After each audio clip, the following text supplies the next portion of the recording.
We are due to start at any time. We're just waiting for the man himself, Ben Habib.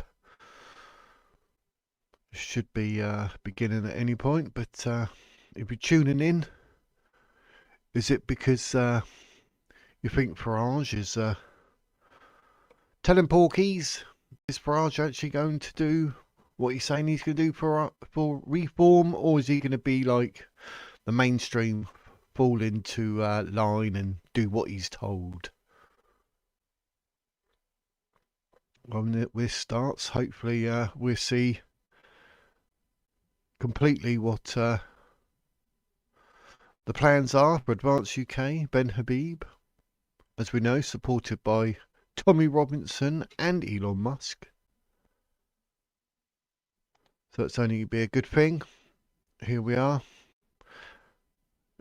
due to start at any point, and then I'll disappear and bring this up on screen so you don't have to look at my wizard head, should we call it. But politics is a complete and utter mess at the moment. Farage was saying his bit. Take that with a pinch of salt. What do you reckon? But I think this with Advance UK, they could do some damage possibly to reform. What do you think? I can't see Labour or Conservative being any threat at all, because I think they've had their time, and look at us all. Where's your tax going? Everywhere where you don't want it to go. Reform, I don't know, is Farage just saying the usual, oh, let me just tell everyone what they want to hear and not follow through. And then we've got Advanced UK, which looks like Ben Habib could be in the position to say and do, which maybe Nigel Farage could fall into the trap of having to do whatever it is he has to do, and it's not what he told us he was going to do. That wouldn't surprise me at all. But this is literally due to start any moment. It was down at 2:45. I believe the actual event starts at 3. So I was assuming they're going to have like a 15-minute thing going on. Or it just might be you and I for the first 15 minutes. So jump in the chat. Tell me what you think of Ben Habib, supported by Tommy Robinson. Is that good or bad? Elon Musk? It's got to be good, surely. I mean, you look at someone like Tommy Robinson, who gets called every single name under the sun: racist, bigot, fascist, Islamophobe. Even I get comments like that in my videos now. I'm like, is this for real? And Tommy Robinson could not stand for anything more different if they tried. I mean, the clue isn't unite the kingdom, and then they want to make out that Tommy Robinson is divisive. How does that work? How does that work? So yeah, let me know in the chat what you think of Tommy Robinson, Elon Musk. But I think Ben Habib could be on the cusp of something marvellous in the world of politics. Could actually be quite a shock for the British political scene. There's something about Farage. Like at one point, I liked what Farage was. He's quite, boom, say it how it is. But then it seems to have gone a bit Pete Tong, should we say? Do we still say that in 2025? I don't know. There's just something about it. It just seems a bit strange. I don't know whether to actually believe what Farage says or not. You have to let me know what you think in the thing. But yes, sir, I'm watching all of it. I'm just debating whether I was going to put the link up if people want to talk through it, or I'm just going to make it big screen and take myself off it and people can watch it as is, rather than having me on the picture. But it'd probably be best that if I disappeared, and maybe people that want to actually watch it full screen and that, and then we can all watch it. And I'll be in the chat anyway, so it'll all be good. So, but it's going to be good. Suzanne, really happy you're announcing the real opposition party. Good luck. Have a great day. Thank you very much, Susan. Appreciate it. Thank you for tuning in. It's uh, it's definitely, yeah, the real opposition party. Yeah, it's going to be. I think that's what it's going to be. Reform and advance, generally. So Heidi's popping in saying, "Love Ben." Yep, happy days. And we have Debbie Burgess, reform all the way. Oh, you're a reform. Do you think they're going to deliver? I was a bit on the fence. I've liked a lot of what I heard with Advance UK, and I was just saying, like, even with Farage at the beginning, like, I liked his mannerism, who he was. He was loud. He's like, do this, do that, and you think, yep, he's going to be on it. Reforms the future and whatnot. But then I don't know. Certain things get said, and you sort of hold back a bit, and you're like, hang on, I don't know. Have to let me know in the comments. I've got my coffee, and when this starts, which we're waiting, hope it's not too much longer. Nothing worse than waiting. Then I'll disappear. This will be full screen. I'll be in the chat, obviously. So have your say in that. Any comments that I deem worthy, like most of them, I'll be putting up on screen as we go, so people can see it and have your say. I'll bring it up on screen. You're all entitled to have your say, good or bad, for or against, whatever it may be. Not a problem. You're free to speak and say whatever here. And like I say, I'll bring it up on screen. Just like that, get your name on screen. Go on. But even if it's reform all the way, you never know. By the end of it, you'll be like, I've changed my mind. Or not. Who knows? But you can get up on screen. But have your say in the chat. Let me know. Any questions, whack them in there. But I think this could be good. This could be good. So definitely worth streaming, because something's got to happen. The UK is crumbling. Like I said, Tommy Robinson, we have unite the kingdom, but then he gets told he's divisive. I mean, you can't win in this country. You do all the good stuff, and you get classed as being racist and a homophobe, Islamophobe, and all the rest of it. But I think someone like Ben Habib, he's a smart cookie. I think he's very intelligent, and having people like Elon Musk and Tommy Robinson supporting what he's doing can only ever be a good thing, personally. So, you know how it is. Chester Donnelly, thank you for tuning in, Chester. Hope you are well, living the dream on this Saturday. Still waiting for Ben Habib.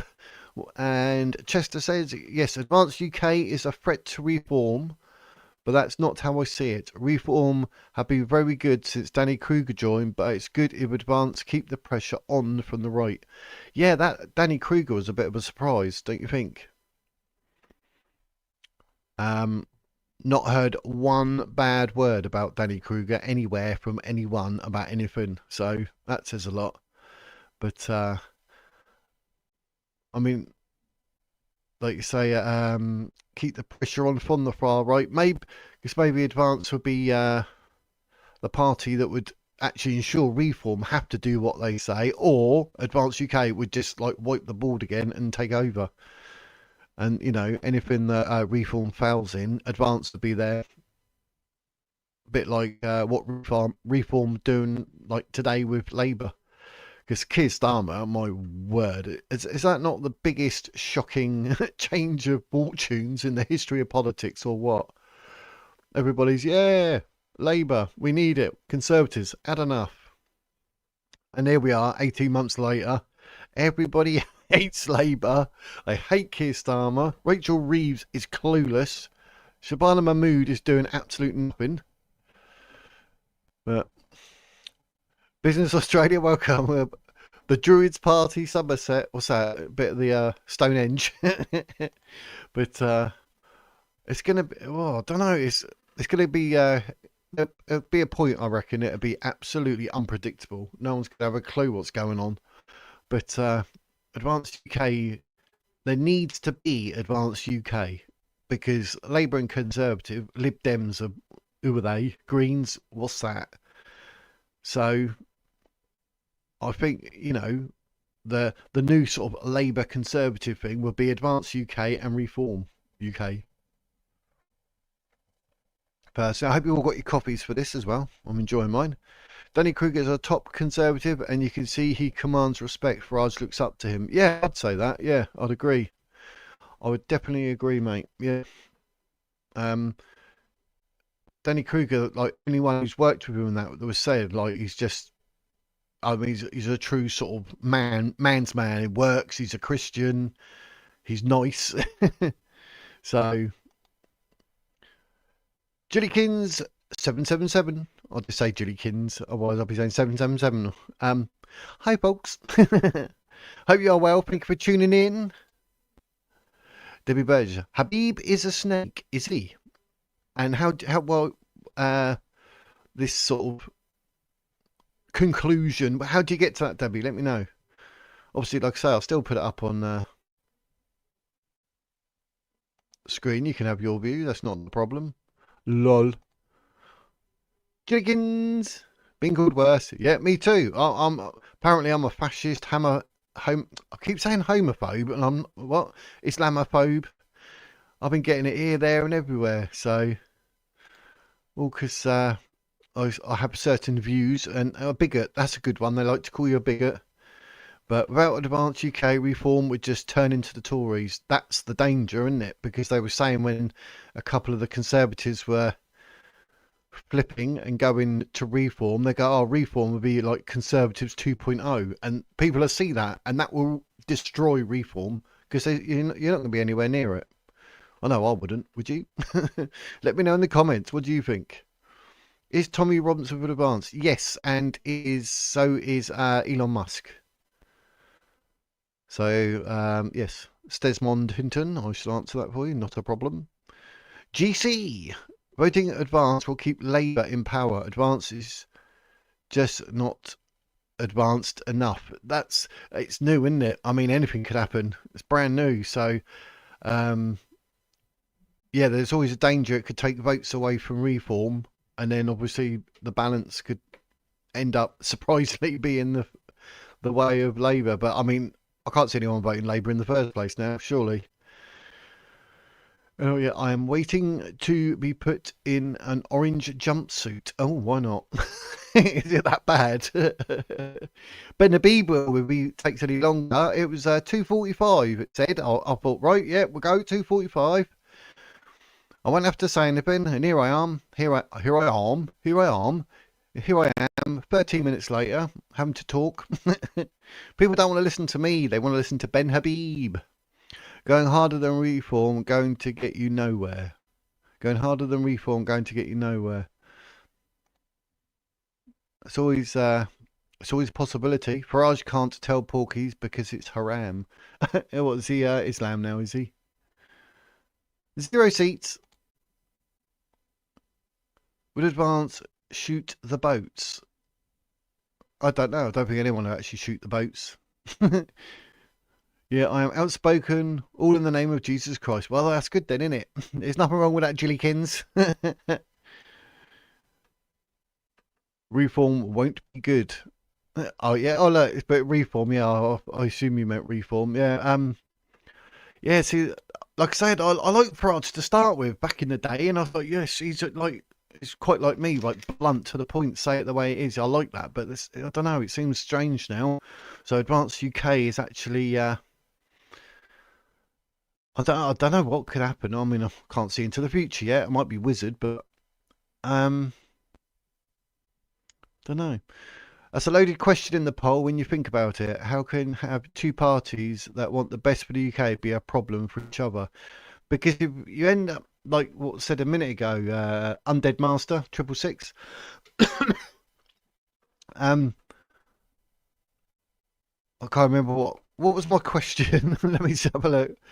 Oh, my own worst there. I forgot what I even said on the Polar Advanced UK or Reform. It's about challenging them, whether they're like someone said, take too many votes away to go to advance, which will let Labour pick in. But would they actually be able to challenge them in a way that maybe put them as a second party, or would Labour still be in second? But I mean, after what Labour have done, blimey heck, I'd hate to think that Labour could still actually be in second place. That would be worrying. I mean, they've done more damage than Conservatives, and Conservatives had 14 years to screw everything up. As Farage hates the disabled and pensioners. Yeah, there's sides of him that are a bit dodgy, isn't there? I'm with you on that one, Jillykins. Just I'm an advanced member, but come the general election, we must vote tactically. It's a strategy. That's it. You could be voting in a way to take away votes from Reform that, let's say, whoever in, then that'd be disaster because everyone will be like, no, we want Reform. So are people going to vote Reform even if they like support Advance UK because Advance UK won't have enough? Or, don't forget, we're talking a couple of years, this could build up to the momentum where they might end up telling, oh, Reform and Advance, they're the top two. And people will be like, whoa. Do you know what I mean? So, Advance UK have got the chance of keeping Reform honest to a degree. They're eating the swans. They're eating the carp. Hello, Fred. Yes, I know. I mean, I don't get that. I mean, I don't eat that sort of stuff anyway myself. But who eats a carp and who eats a swan? I mean, it's ridiculous. Stephen Hamer, Advance will keep Reform focused. Yes, they will. Like I said, they keep them honest. That's what we want, innit? You want to keep them all honest. But well, it's 3 minutes past 3. Where is Ben Habib? The sooner he comes, the sooner I can make this full screen, and I'll shut up. I'll be in the live chat, obviously, seeing what's going on.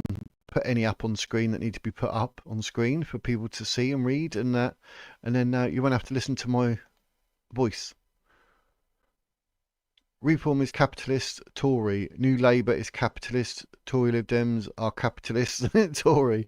Thank God JC is starting a real socialist party and returning democracy to this backward Tory dictatorship. When you put it like that, Richard, yes. Electrodoc is agreeing with Chester. I could never ever trust Farage. See, that's what I'm at, Mike. Mike K, thank you for tuning in and watching and that. Yeah, I'm a bit on that. That's what I'm saying. Like, he's a proven lie. Yeah, he's been proven a couple of times. Reform is just Conservative Mark II. Yep, I said that earlier as well. Farage is trying to get a Muslim in to number 10 as Prime Minister. A Muslim with his finger on the button. Yeah, anything, if it's anything to do with Islam, I'm out. Do you know what I mean? Yeah, definitely. I'm one of very few that have nearly read all the Quran, Hadiths, etc. I'm not going to say I'm very educated. I'm averagely educated on Islam. I'm fully aware of the Prophet and everything that he'd done wrong. So yes. Chester, when people say Advance will split the vote, I remind them in 2024 there was no good options. 2 options is better than none. Yeah, that's true. Electrodoc, Reform want a Brit card. So a digital ID card, but it'll be written in their manifest so no one can protest about it.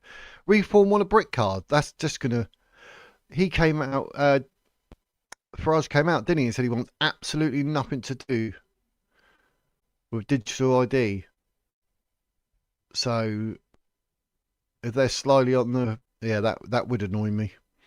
I can't watch Advance on X because I aren't verified yet. Oh, what? Martin, thank you for tuning in. What, you got to... Excuse me, you got to be sort of a paid up person, have you?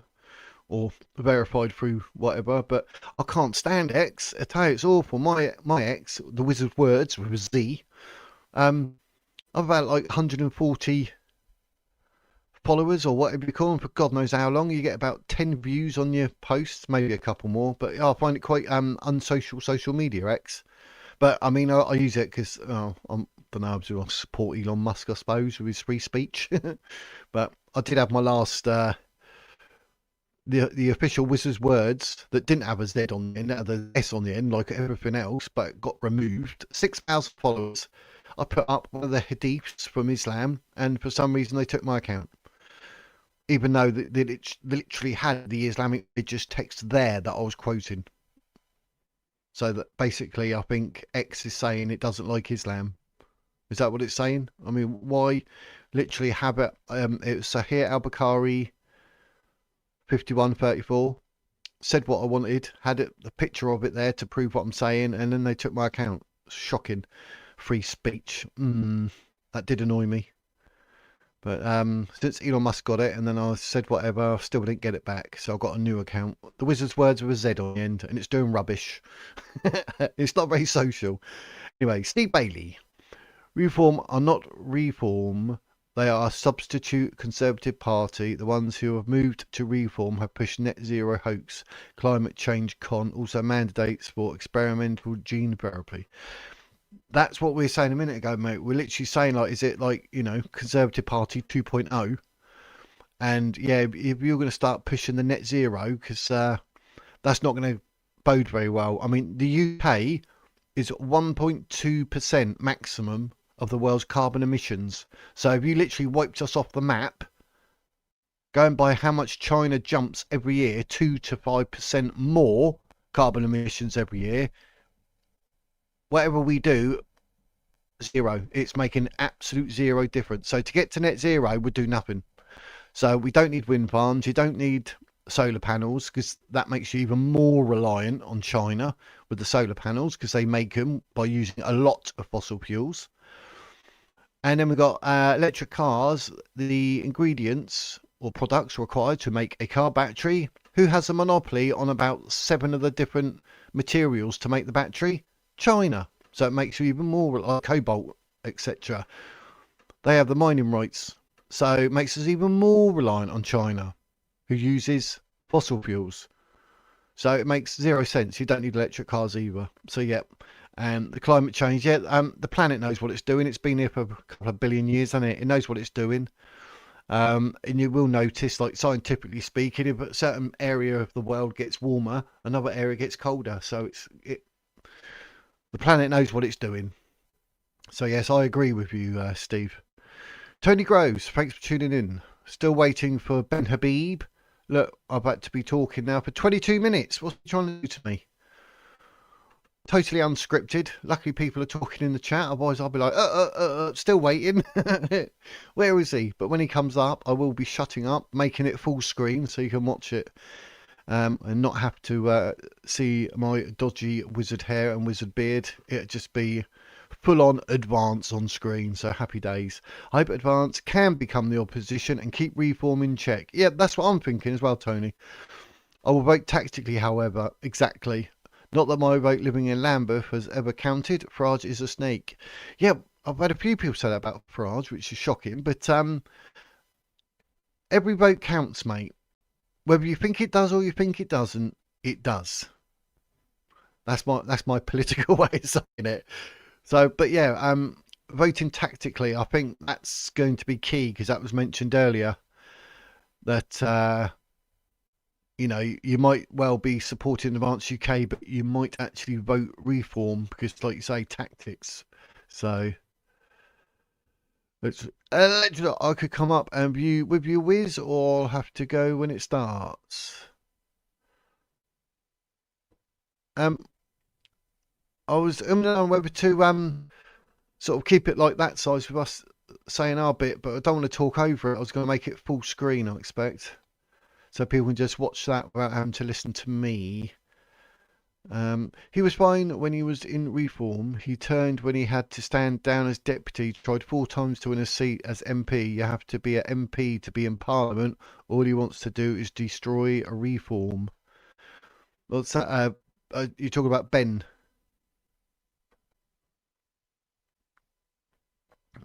People always have their own personal plans, personal ideology. Martin, we have already had a Muslim as PM, Rishi Sunak. He's not Muslim. He is Hindu, I believe. Hindu? I think he is. I think he's Hindu. He's a jealous, vindictive snake. He was Hindu, I think. Oh yeah, Fred. Yeah, yeah. I think he was. That's yeah. Had me thinking there, Martin. It was called a brick card, not called a digital ID. Oh, what? It's two different things. I thought the digital ID was going to be called the brick card, so I got confused on that. Martin, yes, I have to pay, and I won't be paying. Yeah, I'm like that. Yeah, that's X, isn't it? If the government want to be communist about it, let them supply the smartphones too. Yeah, yeah, that's true. Well said. It will be between Lib and Reform. Oh, do you think? What, Liberal Democrats and Reform? Yeah, I've not thought too much about the Lib Dems. I thought sort of they've been and gone, and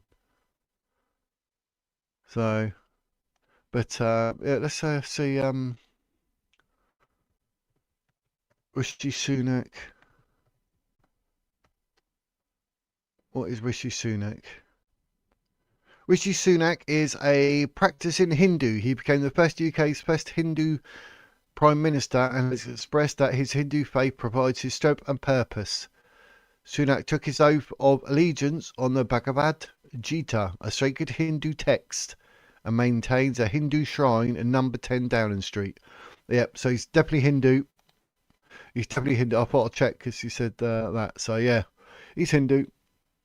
Hindu. Yeah, look at that wonderful job Itchy. Whenever Rishi did a bit. Yep, exactly. But yeah, it says he's Hindu. Google it. Biggest scam ever, the net zero thing. Yeah, it is. It's shocking that they even get away with it. I mean, even remember like sort of the mid 80s onward, they're saying about this and that and everything else to do with the planet, and you got to do this, you got to do that. But I think it must be more about making certain companies money, trying to use the fear factor with us. Oh, the planet's going to die in 1995. No, it didn't. Oh, the planet's going to die in 2025 or 2020 or some whatever they said, and nothing. So even was it Greta Thunberg said, wasn't it, by year 2000, this or that or something? Always proven to be wrong. So yeah, I don't believe none of it. Ben is a Christian Pakistani patriot for the UK. Habib campaigned to stop Sarah Potion of winning her by-election in Runcorn and other candidates. Evil, unforgivable. Debbie's on one today. Wind farms are not clean at all. No, it probably does a lot of the ones that are in the ocean probably do a lot of damage to the blooming sea life. But yeah, I'm not a fan of those wind farms. But they've actually sort of the whole problem is you got solar panels in the UK. We don't actually get that much sunshine. I mean, we get one day of decent sunshine. They call it global warming. We call it summer. But you know, each to his own. So we don't really get enough sun really to make solar panels all that in a bag of chips. And we don't really get much wind throughout a year. It has its moments, yes, but it's not like constant. So I can't see wind farms or solar panels being much purpose, other than obviously a way for the government to give their friends in business a load of money.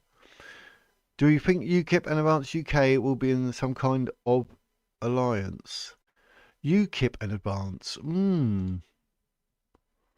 I don't know. I don't know. Got me thinking. Anything's possible, I suppose, but I don't. Would UKIP and their reputation sort of ruin it for Advance UK? I might be wrong, but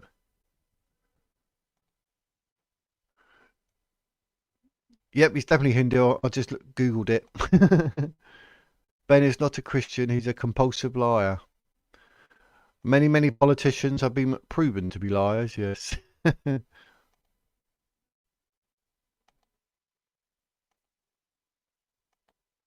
Oh, I'm trying to click on a message here and it's not going through. What's going on? So much for 3 o'clock. Oh, 2:45. Then it said 3 o'clock, and then on the actual start. So I thought 15-minute intro. Then you know the official launch starts at 3 o'clock, and here we are, 3:16. Farage will be worse than Starmer in a lot of ways. That is a possibility. It's something about Farage, like I said. It's just a bit dodge, isn't it? He's probably late because he's fighting his way through the gonkwombles. Gonkwombles! Yep, we said it again. Yep, Ginny Kids is on it, look. Gonkwombles! But that's funny as, funny as. But I'll put that along the bottom so you can read it, folks, because shadow banning, they keep shadow banning all my stuff. It's really annoying me. Just because I talk about certain things, they shadow ban me. And even Electrodoc 1968, you can see him, he's a mod. Ask him. I go live, he gets his notification when my live finishes. And he doesn't even get told about my videos. See, I'm being shadow banned. All because I talk about certain things. Disgraceful. YouTube controlling the narrative. Lies reform don't want brick cards. Yeah, that's what I said. With Farage, what did I watch? GB News or something. It showed a bit where he was talking and he was saying like they want absolutely nothing to do with the digital ID. But I was just said a minute ago, are the brick cards different to digital ID, or brick cards one you hold and then the other one digital ID or what's on your phone? But what worried me when they showed it on screen on the news, so GB News saying, "Oh, this is it, and this will be what it's like." If you looked at the bottom, it said like where you've been, so they would actually know where you've been. Like, why are they tracking you? You've got digital ID, but they're literally tracking all your movements. That's disgraceful. Andrew Hardiman, welcome. Nigel understands policy, Ben doesn't. I don't know, it's wait to be seen. I mean, the bloke's only half an hour late. Beats and tapes, yo again. Buongiorno from the earlier stream. You're here for the afternoon stream. I hope Reform and Advance can both pick up some good defections. Yes, they probably will do. I think you could be on the button there, Chester. Spot on. We need people to get into that chat on Advanced UK official launch there and say, look, while you're waiting and talking there and you're getting bored, come and join the Wizard's Words. Lecture, yes, I've a full urban dictionary description of my definition of gonkwombles. Yeah, it's actually Electrodoc invented gonkwombles. I said it once in a stream as well. It just came out, so it's growing on me. So yeah, full on gonkwombles. Nigel knows politics and the electoral snake. Habib doesn't. Nigel knows a lot. He's regardless of what people say, he's very, very intelligent. I can give you that. Yep. I'm just not so sure that a lot of what he says he will even be able to follow through, because normally once you get in, there's those people that that we don't know about behind the scenes. They say, right, this and this, and you can't do this because of that, and look after this person and do that deal for that, and yeah, it's all a bit dodgy, isn't it? So I don't know whether Nigel can follow. If he can do everything he said and he sticks to it, it'll be a surprise, but a nice surprise. Ben may be a nice guy, but going harder than Reform, not going to win. Yeah, I think people were saying earlier, especially with strategic voting this time round. It's a hilarious word. It is. When he said it to me, gonkwombles, I was like, what's that? It's like, we need to have a description of. Oh, it's hilarious. Gonkwombles. Hello, humans. I come in peace. Hello, Slim Shady. Hope you're doing, take me to your leader, Lisa. Hope you're doing well. I was going to say something then, but I won't. Live on Paul Thorpe. Oh, is Paul Thorpe live as well? See, I haven't actually had a notification about that. I actually follow Paul Thorpe, the Watchman. But who's live on Paul Thorpe, or is it Paul Thorpe is live?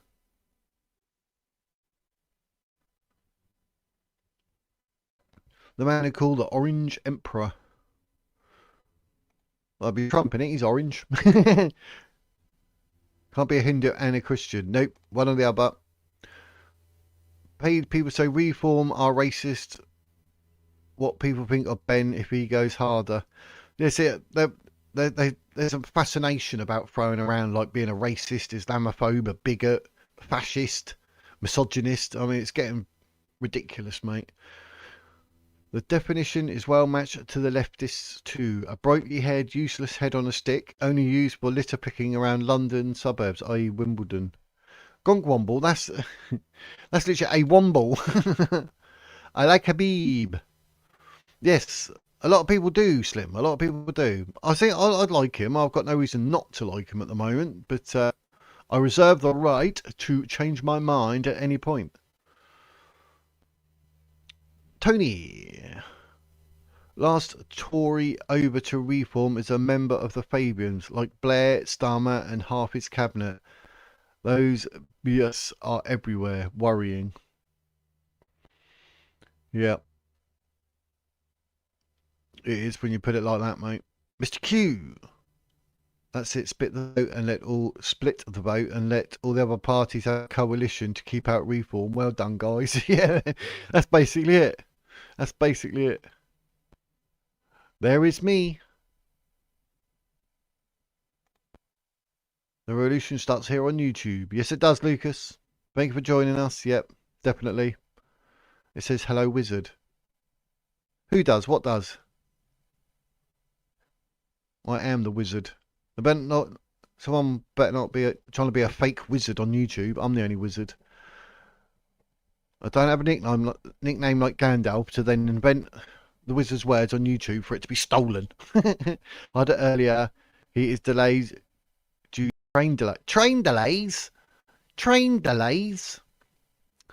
There's no excuse. Yeah, I believe I have been shadow banned on X and I just post art on there. Ah, you're another artist. Yes, I don't know if you can see I do landscape art.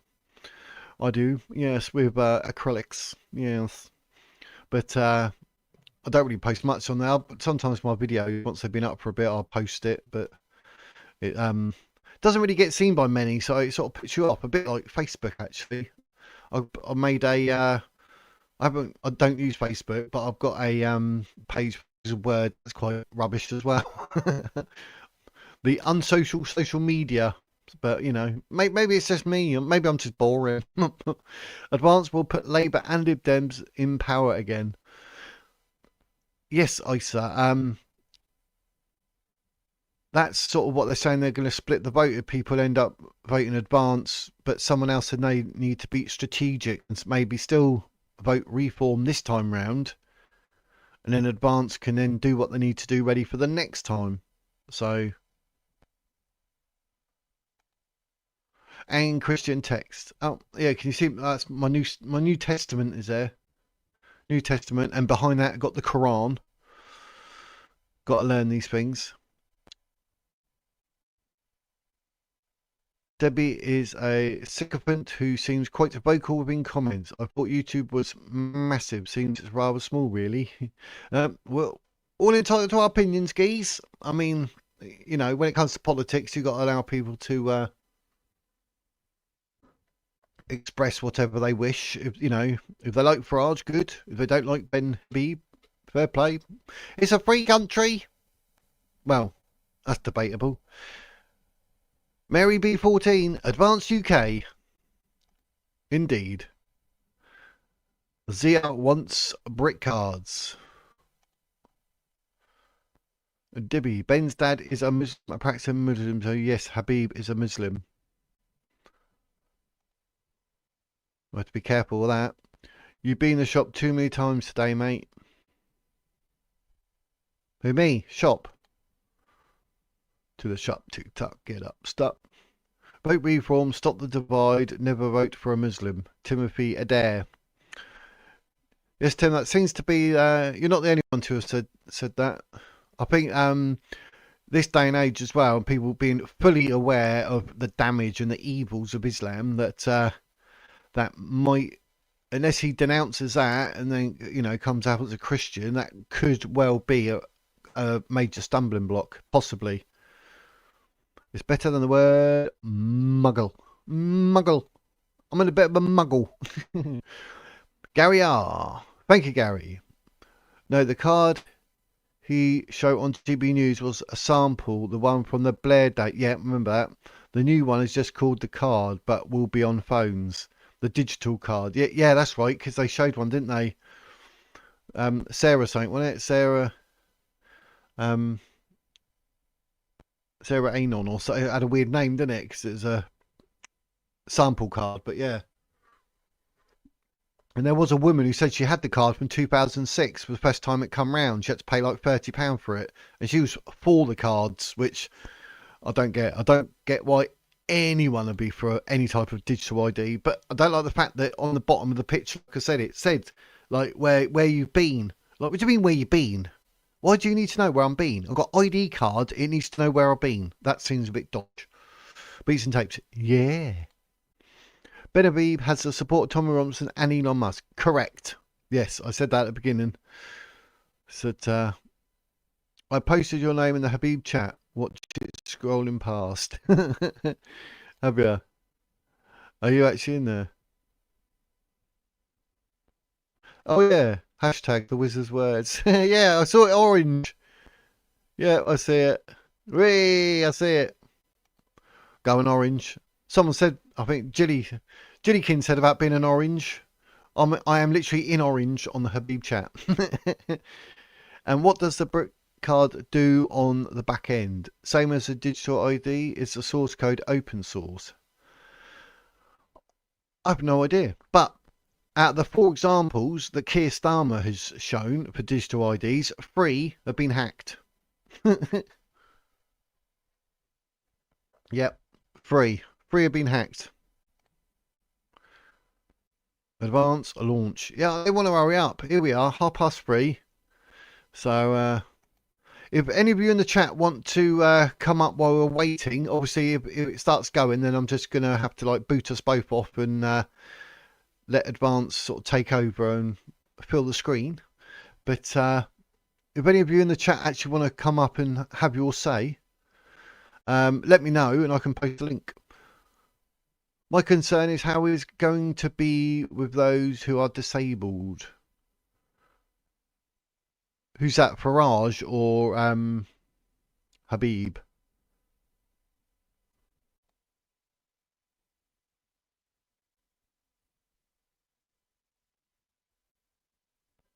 Yep. Yeah, I saw it in orange because it's notifying me because that's my account there, isn't it? You know, I'm watching it on my thing. So when you do it, tag me, it needs to tell me. So it's an orange. So I do see it. That's cool. I'm in orange. The future's bright. The future's orange. As I look after my partner full time, gave up nursing to take care of him. Yeah, I mean they need to do their bit. He has chronic back and neck issues. Oh, that doesn't sound very pleasant. But yeah, I mean, because the people like that have to be looked after. That's end of, isn't it? I mean, they need to cut down on everyone else trying to claim this and that for all the most silliest of things. I was reading earlier, there's a lot of police officers off due to mental health and anxiety type things. So I know it's not easy being a police officer, but there's quite a few that are on the sick at the moment. So I can see the orange coming through there. Look, Slim. Better tell them I'm live. Look, you can see it orange. You can actually see it. That's funny as. 3 oranges there. Lucas Taylor. If diversity is our strength, then Britain must be indescribably strong and socially cohesive right now. It is, but I think people, the problem is they can see the two-tierness. Two-tierness, is that a word? Two-tierness? And people see it. Like, I mean, the bloke who burnt the Quran, who got actually attacked with a knife, spat at and kicked, came out of it worse from the court than what the bloke did who was actually trying to slash him with a knife. All because he was Muslim and protecting his religion. That's ridiculous. If that was a Christian because someone's burned the Bible, you'd have got banged up for life.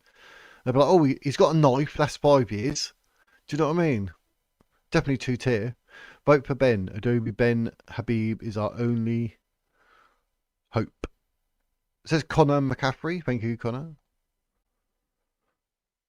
The command to launch advance is sudo launch advance. Don't know what they're doing on there. Oh, do you love landscapes? Yeah, I've got some behind. I've got two there, one there, one there. I've got loads everywhere.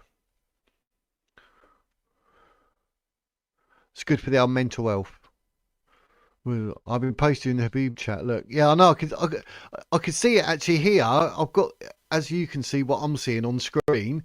It comes up in orange for me, like, and then I think you must all see it in orange because obviously you're watching it through my YouTube, so to speak. Still waiting for Habib. Come on, Ben 10. But yeah, it comes up in orange. You can see it on here on the right, just above the chat bit on my thing there. See it in big orange. Let the world know who we are, the Wizard Words, and they'll be like, oh, we need to check him out. Voting reform. Yeah, I think it needs to be strategic. And I think even Ben Habib and Advanced Party would know that, surely. Me too, Jillykins, but I haven't got a partner to look after my sock removing tasks. Oh, don't talk to me about trying to put a sock on. Blimey. Things you take for granted in life, I tell you. Reading the Bible does not make you a Christian, though. It's a complete act of Jesus Christ through repentance. Yep. Yeah, you can't just read the Bible and say, right, I'm Christian. Like with anything else. Look, there it goes in orange. Can you see it? Can you see it in orange? Don't know if look. Look at that. Can you see it in orange?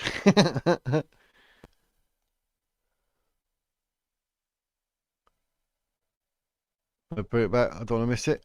Go on, how long is he taking? I'll tell you, it's supposed to be started at 2:45. It's now 3:33. Lucky I've got verbal diarrhea and I can talk, innit? Get us through it. Go on, wizard. Barbara Savage. Are you going to be savage, are you, Barbara? Roads are closed all over Newcastle. Tommy Ron's supposed to be here, but he didn't arrive either. I've been there. Oh, yeah, because I did a bit of streaming earlier. I was going to go all around the UK, but there wasn't really much going on about the protests. London, there wasn't anything. But there were three different channels that were in Newcastle for the UKIP re-immigration march. I was jumping around them and going through that. Then there's one in Kent as well to do with the army barracks being used to house asylum seekers. But yeah, that's probably why they're closed all over Newcastle to do with the protests or the march. But yes, oh, I get it, Electro. I just had to help my partner take off his shirt in preparation for his therapy. Me being the therapist. What's his therapy? Do the washing up. Try and hoover. But he ain't even a card. Nope. That's why it's digital ID, I suppose. Yeah, I know what you meant, therapist. Yeah, we'll allow you to have a spelling mistake. Bless him and you for being so caring. That's it, exactly that. Dear all, Ben's train has been delayed and the event should now start at 3:30, I believe. Oh, right. So it wasn't now 3:35 my end. So we're not too far.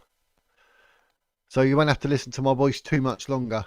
Look, it's going up. Can you see it in orange again? On the right-hand side of the screen. That's slim.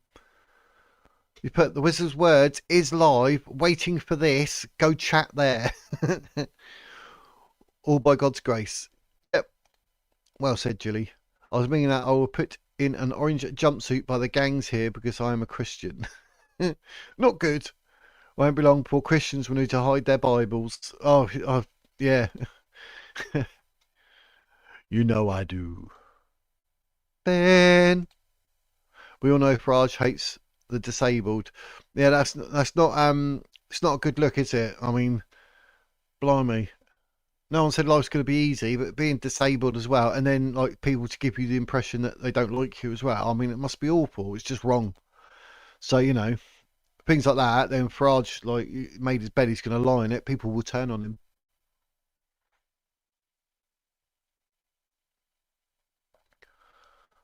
The corona of the reform company is a Muslim. Sorry to point that out. Oh, Tony's on the ball. He knows.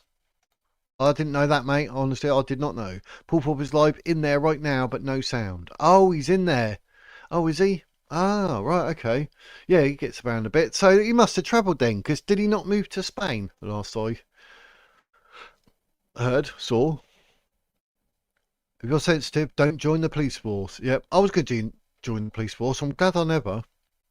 They're not exactly, making the country look good, are they? Ben Habib. Starting now, guys. Is it starting? Sat here waiting and waiting.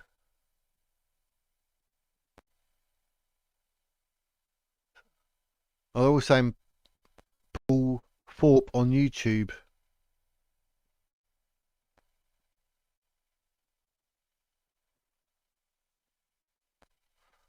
Better get in there and say we're watching it on the Wizard's Words. Get in there now. People are saying about Paul Thorpe and they're like, no. Well, apparently you're not supposed to get offended if you're in the police force. So no arresting anyone if you got called a muppet. Yeah, basically. You got to have thick skin, ain't you? Definitely. Sarah Daniel, Go Advance UK. And Ben Habib, God bless you. LOL. We get a LOL. Where's the rest of the lolly? Where's the L and the Y? Come on, Slim. It's live now on Paul Thorpe. Yeah, people are in there saying, no, not watching Paul Thorpe. I was hoping to watch the official thing. Let me have a look at...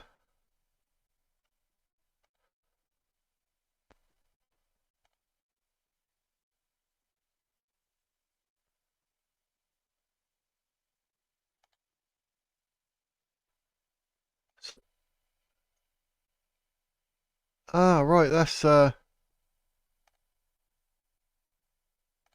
5,000 members in a matter of weeks, thanks to Ben's leadership and the people like Howard Cox, the people like Richie from Wales, Sam and all the others. We are building an incredibly powerful and talented team of people. I feel very humbled and very honored to be here with so many of you today. Thank you for that. And finally,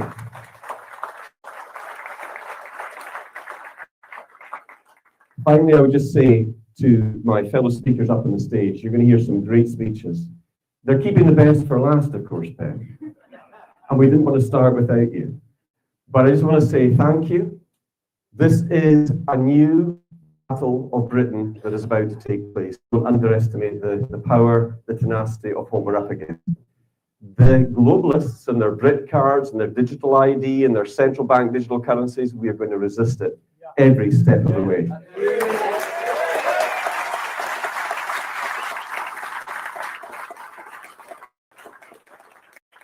I'm going to be around. I look forward to meeting with you all later on. If you have any questions, please come up. My door's always open. And on that note, let me just say thank you for being here. Thank you for being British patriots.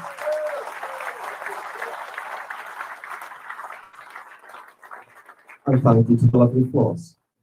She's right here, and she's embarrassed now. See, you caught my eye, Floss, and I had to say that now because she is wonderful. And she is the right-hand lady of Ben Habib. And Floss, we really appreciate everything you're doing. Thank you.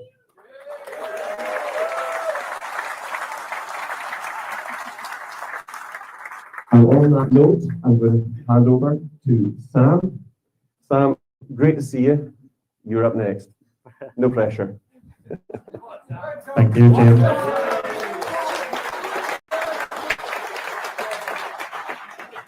Good afternoon, Newcastle, and thank you for being here today. My name is Sam Woods-Brass, a town councillor and a local voice, here to talk about the importance of free speech in our democracy. We didn't make it here today to this stage, not because of delays, not because of excuses, but because some people didn't want this event to happen at all. They wanted us silenced. And that, my friend, is exactly why free speech matters more than ever. Think about it. In the land of Shakespeare, Orwell, and the great Geordie storytellers, we are being told to hold our tongues. These days, you don't just need a microphone to speak your mind. You need a permission slip. Well, Advance UK does not ask for permission. Now, I know some people would rather that I started with a joke about Sunderland or maybe the northeast weather. Though, to be fair, when you've got the Newcastle nightlife, who even notices the cold? But the truth is this: what's happening to free speech in this country is no laughing matter. Still, I will give you this: the people trying to shut us up clearly don't know the Northeast very well. If there's one place in Britain telling people to keep quiet has never worked, it's here.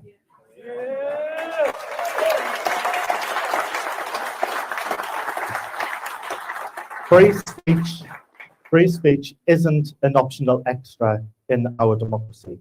It's not a decoration you hang from a wall. It's the foundation stone of our democracy. Without it, the ballot box is meaningless. Without it, debate dies. Without it, power goes unchallenged. And Newcastle knows this more than most. This city has always had a voice, from the shipyards to the coal mines, from the terraces at St. James Park to the Saturday morning markets. Geordies have never been shy of saying what they think. Sometimes loudly, sometimes bluntly, oftentimes rudely, but always honestly. When the pits closed, you marched. When the jobs were threatened, you rallied. And when neighbours struggled, you stood shoulder to shoulder and you spoke out. And that is what freedom of speech looks like in practice. Ordinary people refusing to be ignored. But here's the problem. In modern Britain, too many people feel they can't say what they really think. They lower the voice in pubs. They hesitate before posting online. They worry about losing their jobs for saying something that was common sense just 5 years ago. That is not freedom. That is tyranny.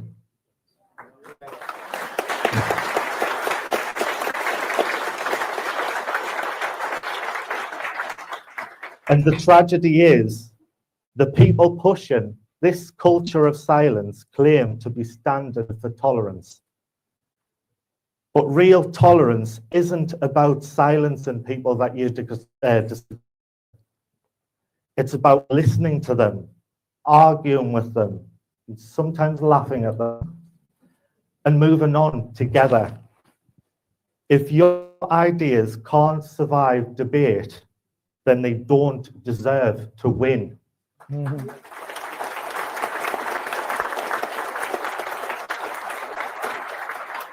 Now, we all know the internet has changed the game. A few years ago, a voice could only carry as far as the market square. Today, one post can travel around the world before you've even put the kettle on.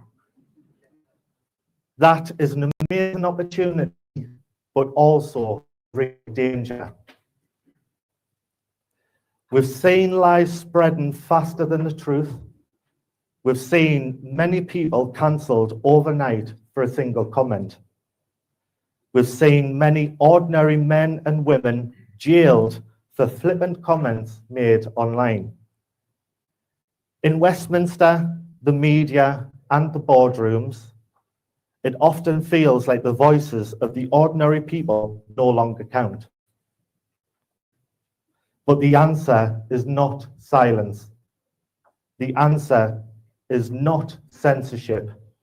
The answer is better speech. The answer is stronger debate and confidence in the right of every citizen to be heard. Because if we stop speaking, the powerful stop listening. And if they stop listening, then we all lose. This country has a proud tradition of speaking truth to power.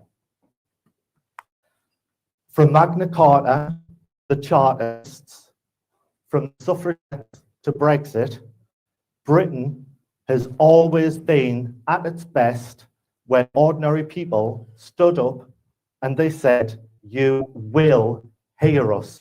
Yeah.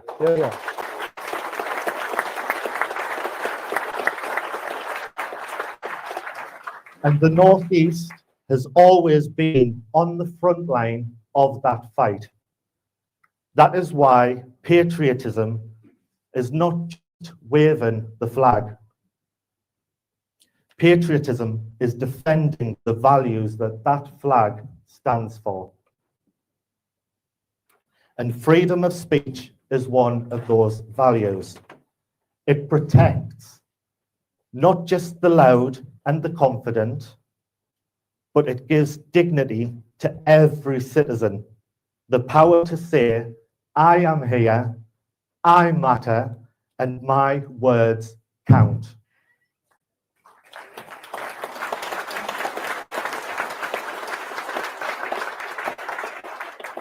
Now, I know Newcastle likes a laugh, so let me say this.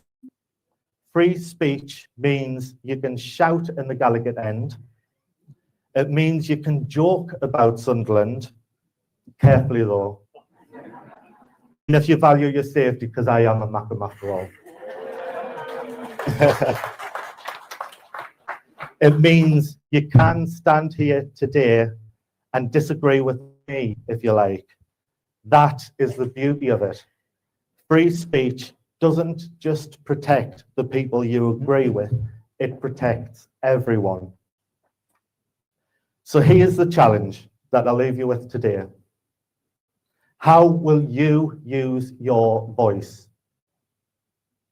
Will you use it to divide or to unite? Will you use it to shout over others or to listen? Will you use it to complain or to create? Every one of us has power, the power to call out injustice when we see it, the power to speak for those who can't, the power to lift someone's spirits with a kind word when they've lost all hope. Don't underestimate your voice. Words spoken in a Newcastle pub can matter as much as words spoken in Parliament. They can move communities, and sometimes they even make history. So let me close with this. Free speech is not just a right to be defended. It is a duty to be exercised. Your voice matters, whether it's your community, at the ballot box, or even just singing your heart out on a Saturday afternoon. Don't worry, I won't start singing. Your voice makes a difference. Never let anyone tell you that you are too small, too ordinary, too far away to be heard. Newcastle has never been quiet, and Britain must never be silenced.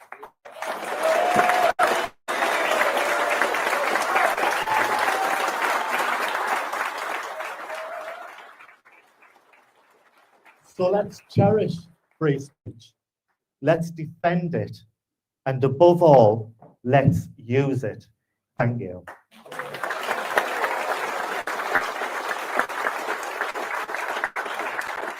Now passing over to our next speaker, Richie Taylor, the leader of Advance UK for Wales. Thank you.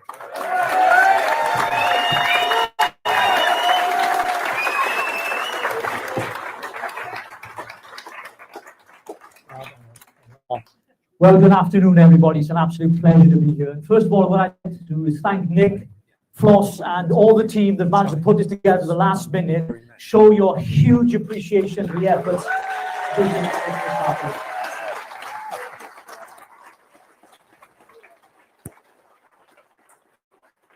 Now, I'm not commonly known for using notes, but for this occasion, I have decided to change that because I don't want to get it wrong, because Ben for number 10 is stood behind me, and when he becomes Prime Minister, I'm pitching to become Chief of Staff, so I've got to be careful what I say. The words of Tory Ben are very, very poignant this afternoon. What power have you got? Where did you get it from? In whose interest do you exercise it? To whom are you accountable? And how can we get rid of you? If you cannot get rid of the people who govern you, you do not live in a democratic system. Whoa, excuse me. Don't clap, you take up my time. I've only got 10 minutes, right? So, whoa, clap in, right? Joe. At Advance UK, many you know, we believe the government should serve the British people and be accountable to them and them only. There can be no dilution of the government's ability to discharge this obligation and the people's ability to hold them to account by membership of international bodies and enter into international treaties, international law, and domestic quangos. In other words, we do not want international superpowers having their tentacles in our domestic politics. They have no place in our parliament.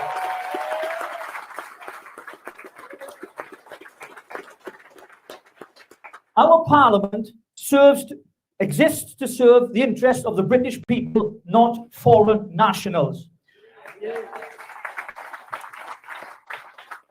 We should not bow the knee to these super international cronies and unelected bureaucrats that are part of the WHO, the WEF, the UN, the EU, you name it, the list goes on.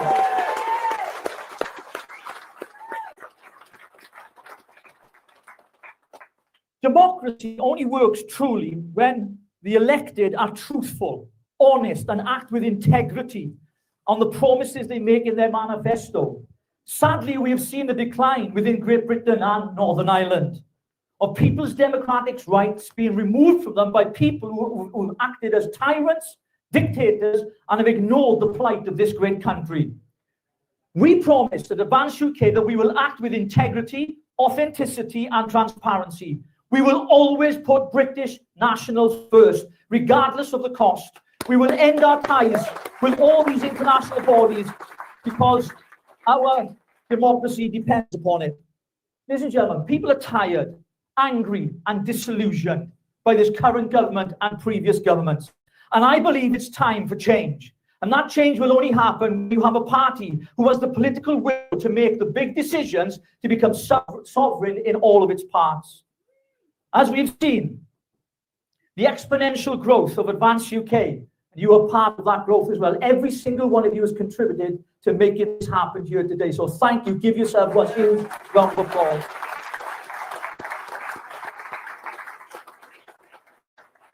When Ben Habib launched Advance UK, it was clear to me that this was going to be a vehicle by which that would be our last chance of winning the hearts, minds, and souls of our nation. That people once again will take pride in their culture, in their history, and in their values. And we will not apologize for our history, for our Christian heritage, for our Christian constitution. We would stand up for the rights of British national people and citizens of this great country.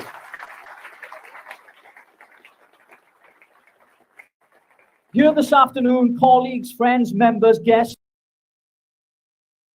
we are all facing a time in our lives like never before.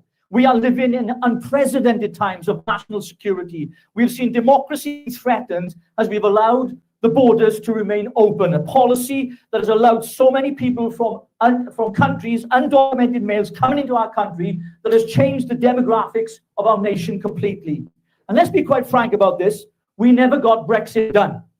We are still part of the ECHR, which under Ben's leadership would be repealed.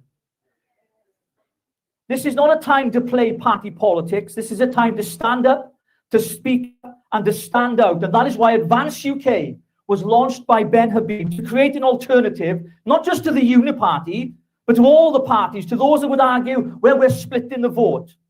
Have anybody heard that? We're split in the vote? Well, I'd say this to you. You are not entitled to anyone's vote. That carries with it a sense of entitlement, as each individual in this great nation of ours has a democratic right to vote for a party that aligns with their conscience, convictions, and principles. And I can see no other party offering what we do. We stand for those 4 key mission statements: nation state, sovereignty, equality under the law, and of course, that wonderful word, democracy. It would, of course, be remiss of me not to mention my beloved Wales.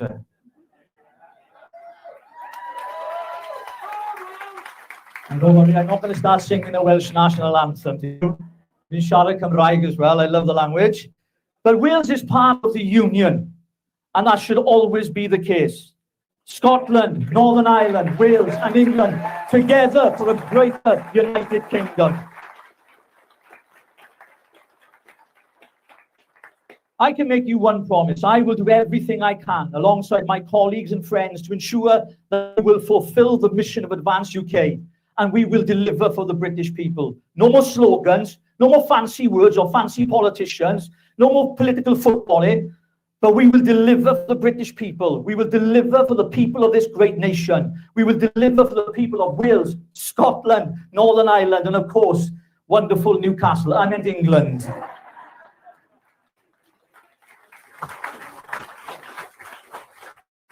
We will become, ladies and gentlemen, I have every faith and confidence, prayerfully, as a believer, as a Christian, I believe that we do not wrestle just against flesh and blood, but against principalities and powers and spiritual wickedness in high places. And both those things come hand in hand. And there's a rise, there's a tide turning. And the tide is turning very, very fast because politicians have let us down. The political establishment has failed us. But this is a dawn of a new day, ladies and gentlemen. Things are about to change. And I love you if you've got your social media to hashtag Ben for 10. So anything you've got, just put that on a Ben for 10.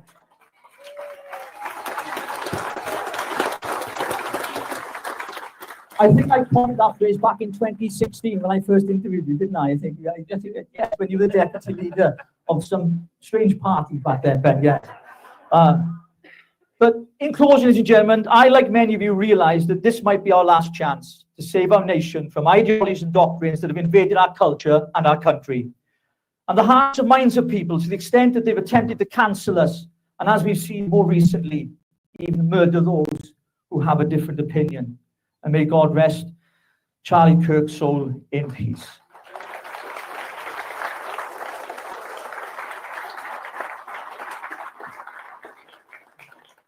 We are not left-wing or right-wing.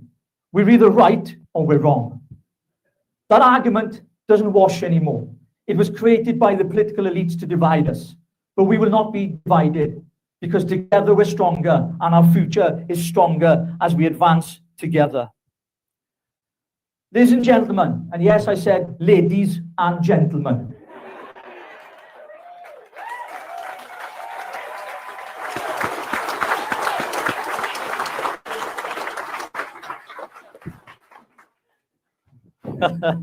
Don't get me started, I got script. I got the boss behind me. We need a revival in this country again.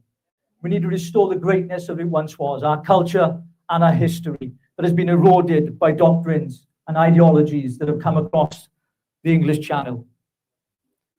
Our schools, our education system have been infiltrated, our parliament has been infiltrated, and we, the great British people, as tolerant as we are, in the words of Jesus, yes, we turn the other cheek, but I've only got 4 cheeks, I don't know about you. And once the 4th one's gone, then look out. Anyway, we need to protect our veterans, the elderly, the homeless, the vulnerable in society, those with mental health, those who suffered under the hands of the pandemic, the lockdowns and everything else that damaged our society beyond repair. And we're fighting a battle, but I promise you this, I know Ben Habib's resolve. I know his heart, I know his transparency and authenticity, and the man is the real deal, ladies and gentlemen.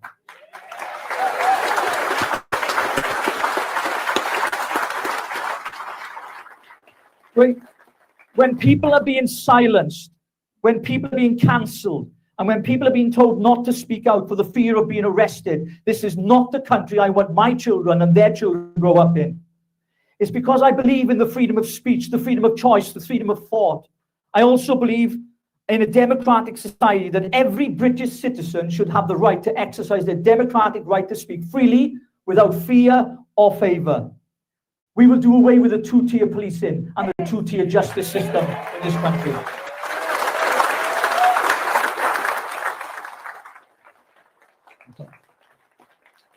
In conclusion, a good old friend said to mine when I started public speaking, 3 things: stand up, speak up, and shut up. I never listened to the last one, but anyway.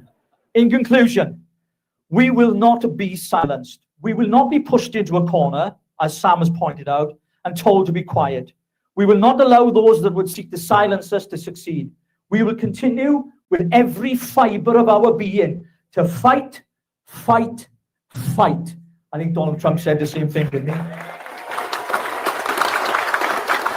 And together we must do whatever it takes, whatever hill it takes to climb, whatever mountain we must climb, we will climb it together and we will overcome. We will win. In the words of the great Martin Luther King, I've seen the promised land.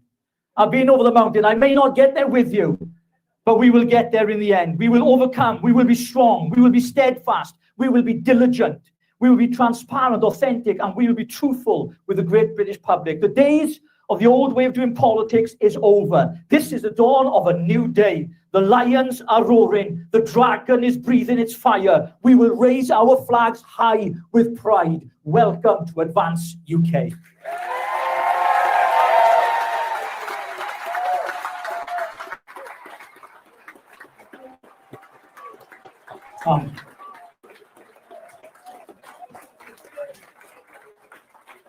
Now you can clap. Yeah, thank you. Please welcome the wonderful, the one and only Mr. Howard Cox. Follow that, my friend. Excuse me, I don't know about you, but I'm feeling a bit hot. So do you mind if I just do a striptease? Can you do the music?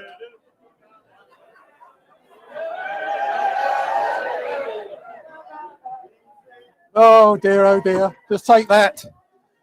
There is a method in my madness, you know. If I can get this right, it's taking time. I got this the wrong way round. Look, for those who don't know me, my name's Howard Cox and I'm an old age pensioner. But also, I'm a far right fascist thug. And more importantly, I'm proud to be one of that lot. Have I got it inside out? Oh no! Oh dear! Oh, I can't. That's right. You've all done very well. Now look, I apologise for that, but I'll show it again.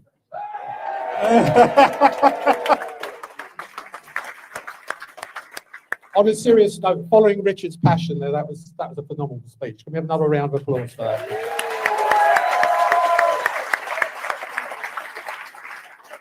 I mean, most of the time I talk about the cost of motion, but if you bore you to death about that at the moment in time, but it's an honour and a privilege to talk about our 4 pillars today, and I'm talking about the 4th pillar, which is equality under the law. And I want to ask you a question. And it's a serious question. Do you believe our judicial system is fit for purpose? I mean, traditional criminals, yeah? Do you remember them? Are not being caught. But if you declare you are a patriot and you want to raise our national flag, you become fair game to prosecution. It's unbelievable to see the flags here.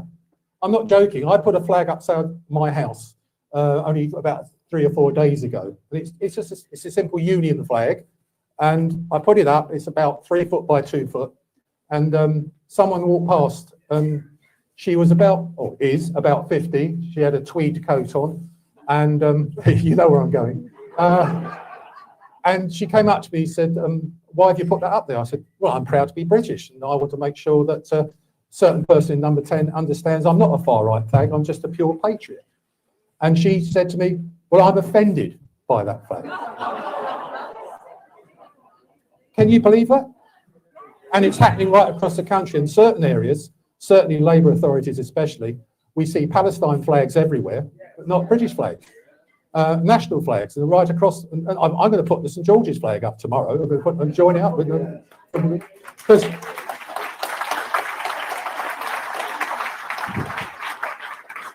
and this is where the problem lies at the moment. Equality under the law, it doesn't exist in this country anymore whatsoever. And we're seeing a situation now by, you can steal £195 from a shop, no problem at all, and you won't be booked. You won't be caught. You say, well, go away, take it with you. This is what's happening, and it's totally and utterly wrong. We've seen so many things that happen in this country, and Richard mentioned about the two-tier justice. We're not going to stand for it. But, let's just go through some of the people that are involved with this at the moment in time. And I'm referring to notes of people so I can remember their names. But the latest example is this guy called Hadush Kabatu, whose crimes led to protests outside the Essex Hotel, the Bell Hotel. He's been jailed for a year for sexually assaulting a 14-year-old girl. And guess what? Lucy Connolly got 31 months for hurty words. What country are we living in if that's not equality under the law? How do you feel about that deep down? I mean, I am supposedly retired, 70 years of age. Shouldn't be doing any campaigning, really. But I'm so bloody angry. I'm so thin. My daughter's 34. I won't let her walk through London anymore after 9 o'clock at night. Those are the sorts of things. Yeah. I mean, you may know I stood for London Mayor for reform. I got no bloody support from them whatsoever. The only person that did support me, and I'm sorry to mention this with Ben, but he's a good friend of ours, is Rupert Lowe. He was the only person that came on the day I put my voting for myself at Westminster. He's the only one that turned up. No one turned up from Reform headquarters to back them. A major city, our capital, and I was standing for Reform as their London Mayor. And of course, I won't go into the other problems, of course. There's a certain person.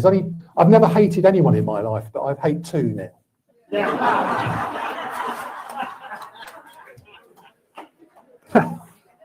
Who's the first one? Who's the second one? Oh.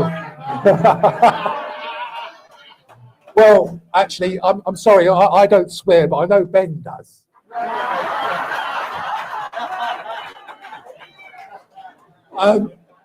If you were there, because there's a small rally run by a certain person called Tommy Robinson.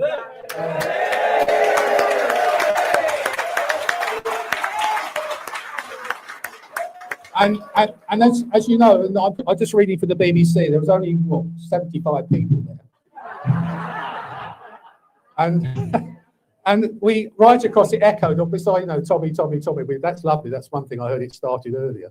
But this one, Keir Starmer is a... And I just loved when Ben came out, I watched him and my wife standing there. And I didn't know how he'd take that. But he did a bloody good job, didn't he? How he orchestrated it.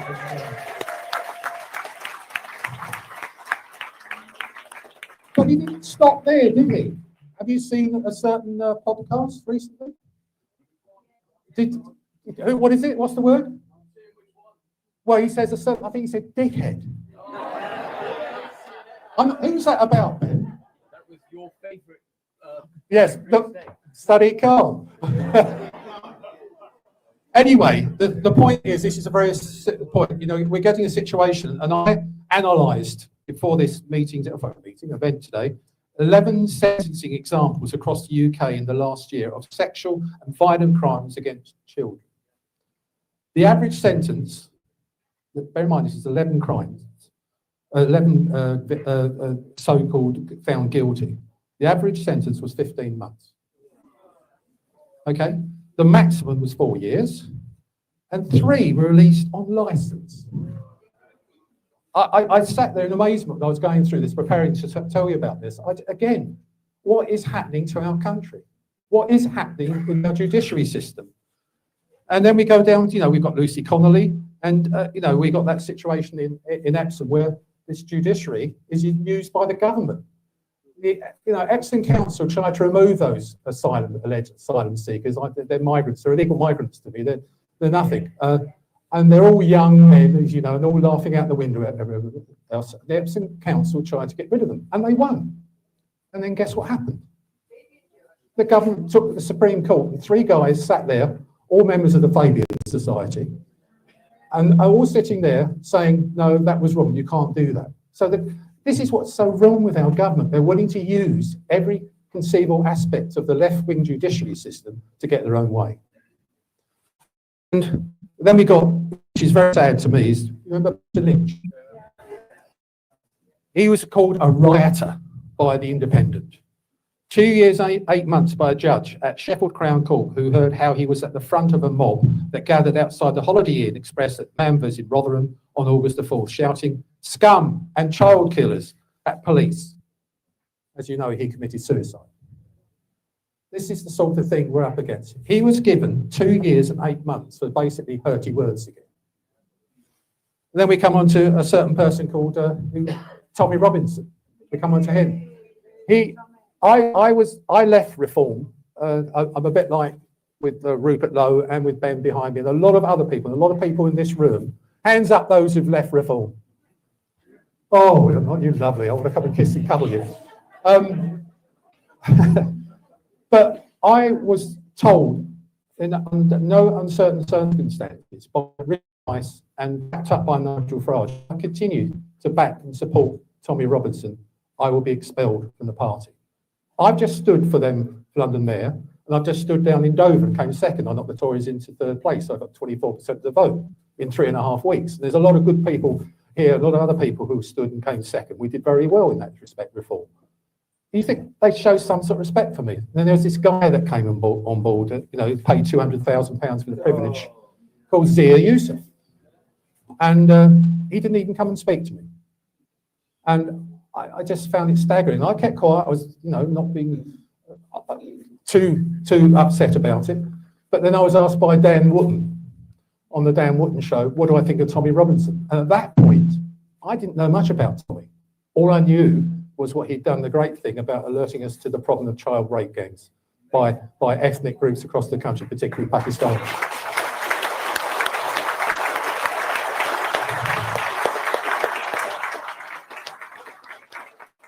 And on that note, that point, I said, I've got to find out more about it. So I visited Tommy in prison.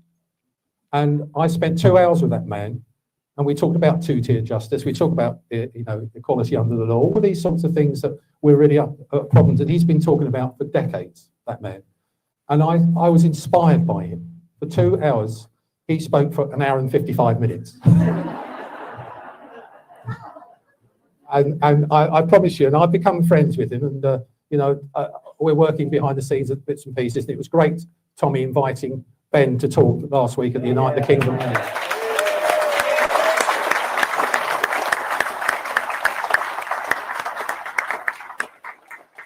But he got, what was it? I think the thing was, let me work it out. He got 18 months prison for admitting to 10 breaches of High Court injunction. Yes, he did break it. He did break the law. But you don't put a person into solitary, you don't put him in prison. You do things like community service or something like that for these things. Because he didn't hurt anyone. He didn't kill anyone. He didn't rape anyone. He didn't do any of those things. And yet we're seeing, as I said to you just now, 3 people were released under licence, even though they committed rape. But kids. And then there's some other things that are happening at the moment in time, which I think it's not just down to the sexual crimes and the violent crimes. There's other two-tier justice problems at the moment. You heard of Noel Wilcox? Anyone in here? Well, Noel Wilcox has proven in London, his little company, little scaffolding company, he's proven that the ULEZ and LEZ signs, that's the LEZ ones, the commercial ones for low emission zones, and the ULEZ, the ultra low emission zones, are illegal. And there are 2 court cases he won. But the 3rd court case was thrown out by the judge, and I went and I sat there in the Royal Court of Justice in the Strand in London with him, and I couldn't believe that the barrister on the TfL pleaded. He said, well, you can't go for the claimant, i.e. Noel Wilcox, because we go bankrupt, Transport for London.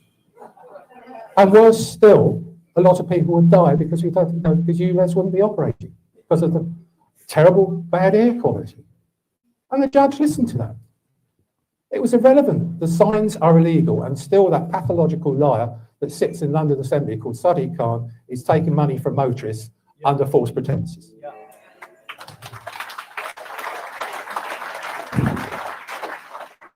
And there's also, I'm sorry I continue my little barrage of Sadiq Khan is my favourite subject. There's a group called the Tooting Four, you may have heard. I don't know if anyone's heard of that, but these are people that basically were campaigning against the ULEZ expansion in London. And they were in Tooting, which happens to be the home area, the home of Sadiq Khan. And cut a long story short, they've done this 100 times across the ULEZ protests we had, all across London, and never had a problem. Even the police were backing us and supporting us. We're getting on well with them. But Sadiq Khan decided to say, these people are harassing me and my family. So he took them to court.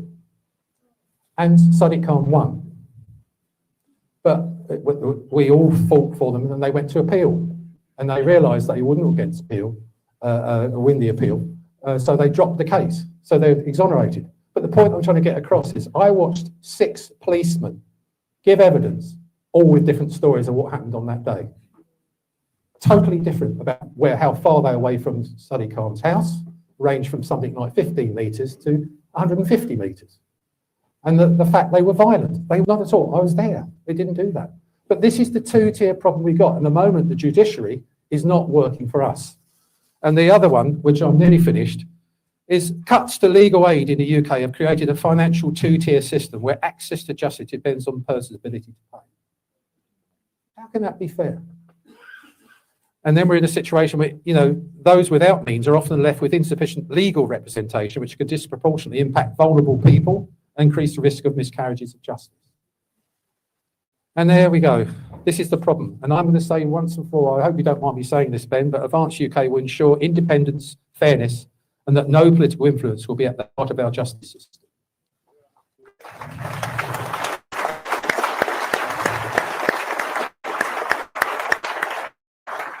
And everyone will be treated equally under the law. That's the most important part.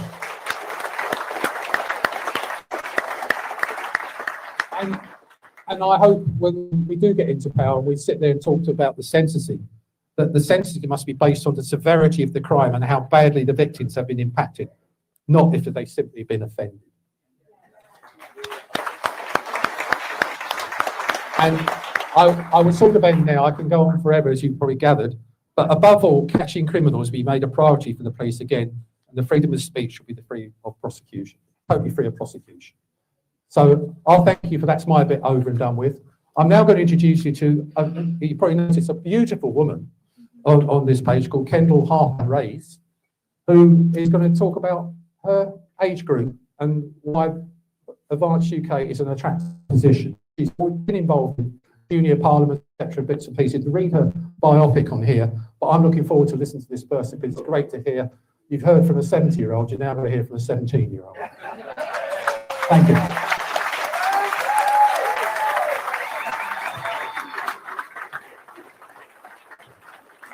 Oh, yeah. Good afternoon, everyone. I'm thrilled to have the honour of speaking with you at today's launch. My name is Ken. I'm a dedicated full-time college student with a passion for politics. Alongside my studies, I work part-time as a dessert chef. I've been driven by a deep desire to pursue a career in politics where I hope to make a meaningful impact.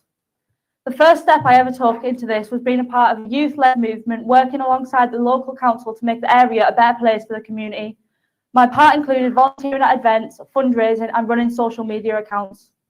I also ran for youth parliament against other candidates in Teesside, where I was able to conduct a mini campaign at my school.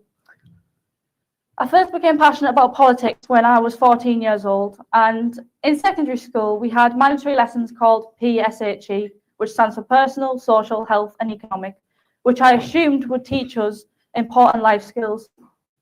Instead, we were taught about gender ideology and topics that I found hard to accept as factual. I signed those lessons wondering how any of this was relevant to our futures. That evening, I started reading news articles out of curiosity about the world beyond the classroom, and over time, I became more politically aware. The current education system stifles independent thought and critical discussion. It needs urgent reform. Students should be encouraged to explore diverse perspectives rather than conform to imposed ideologies.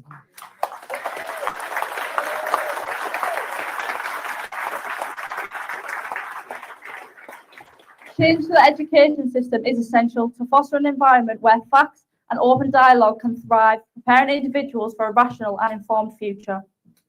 I'm still in education, studying politics, business and criminology at college, but throughout my time at secondary school, I faced discrimination for my personal opinions that in my view were based on simple truth.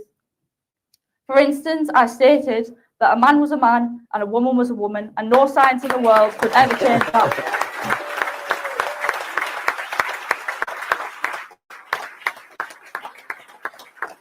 In a rational world, everyone would agree because it is grounded in biology. Unfortunately, the education system is not a rational world. They want you to adopt to their viewpoints, and because I didn't, I was removed from my mainstream lessons for making what they had deemed offensive comments, when all I did was state a fact.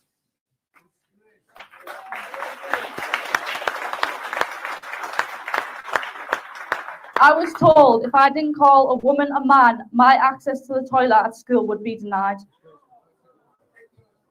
I stood my ground and I said no. I was removed from my lessons and had to stay isolated away from everybody. At the time, I was angry, but I was not going to let them win.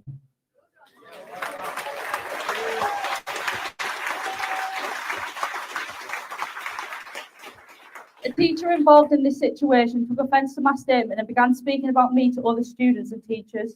She labelled me as transphobic and I should have been permanently excluded from my statement.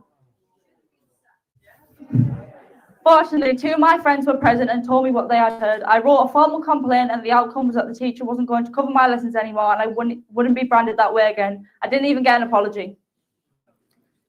There were other times where I felt silence and teachers would share their political views during lessons. Because I enjoy a good debate, I would counter their points.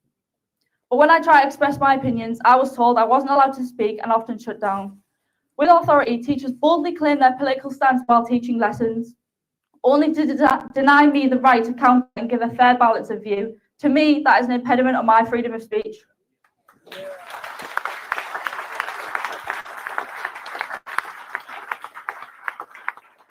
What struck me as profoundly troubling is that they sought to silence me for declaring the undeniable truth while teaching the very science of biology that affirms it.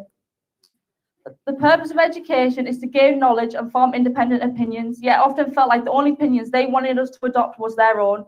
I never stayed silent though. Every time something like this happened, I would push the school principal to our open discussion and let students express their views. While most of the time I was unsuccessful, I still made my voice heard.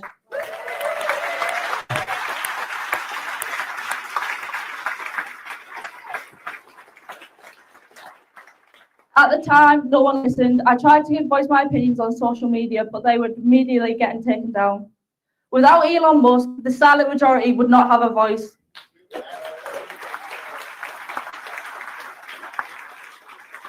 He cares more about our right to speak than our own Prime Minister does.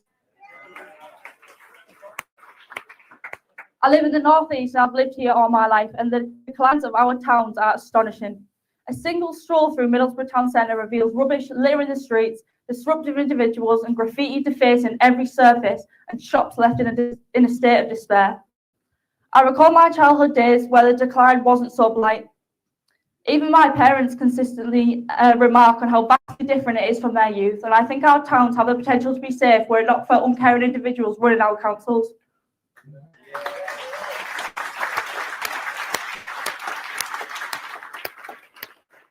12.3% of Middlesbrough's population were born outside of the UK, indicating the highest proportion of immigration in Teesside.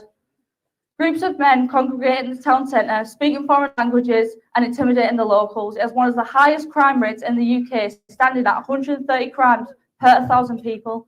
This makes it roughly 90% higher than the country's average of 66 per 1,000.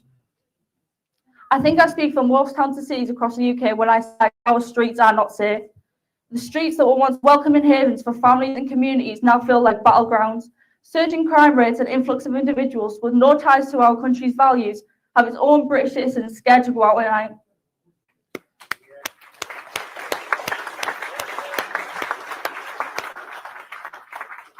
Just in the summer, my mum and my sibling were on an evening walk and they walked past the war memorial quite close to our home, and they witnessed 4 men drinking and urinating on the war memorial.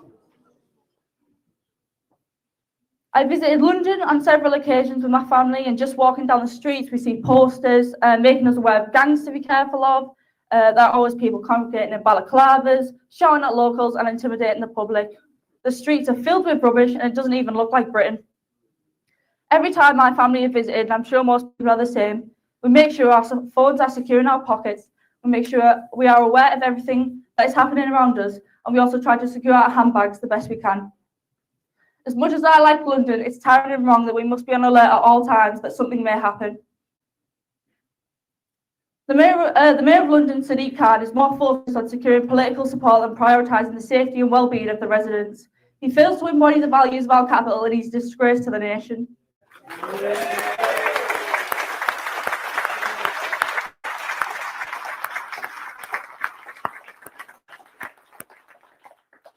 He does not represent us.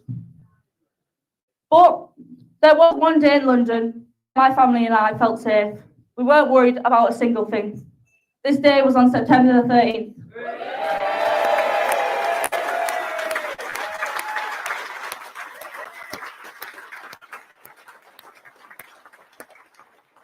It was astonishing that as much as the media branded it a far-right fascist protest, it was the safest I had ever felt in London.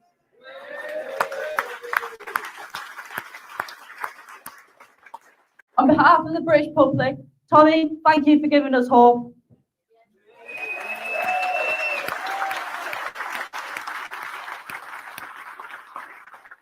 Advance UK is exactly what this country needs. We stand proudly for our nation, for freedom, for democracy and for equality under the law. The British people deserve a party that delivers, one that doesn't just make promises, but keeps them. For too long we've been treated like second-class citizens in our own country, and that ends now.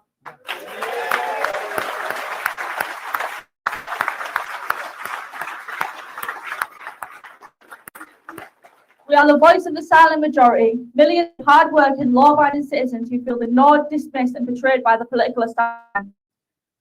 On September 13th, Ben Habib stood with us. He listened, he understood, and most importantly, he stood with the public and not against them.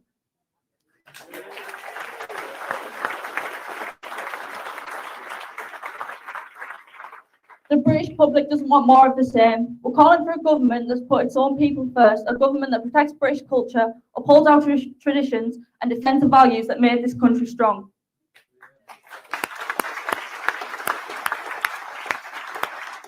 Advance UK will stand proudly for Britain's institution, our heritage and our freedom. We believe that every citizen should have the right to speak freely and act accordingly to their conscience, so long as it does not incite violence.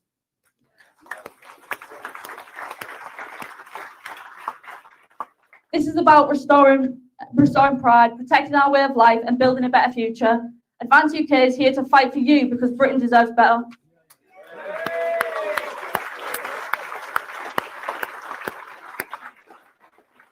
We envision a Britain where communities are empowered, borders are secure and opportunities are accessible to all who call this nation home. Advance UK is committed to delivering practical solutions that prioritise economic stability, public safety and national sovereignty. We reject the divisive rhetoric and broken promises of the past. Instead, champion unity, integrity, and accountability and governance. By standing shoulder to shoulder with the people, Advance UK pledges to rebuild trust in our institutions and create a future where every Briton can thrive. Join this movement to reclaim Britain's greatness and ensure a legacy of strength, pride, and generations to come. We will never let this Labour government silence us. We are the media, we are the people. It's up to us. We will not back down. The country is in jeopardy and we need to stand up. Thank you.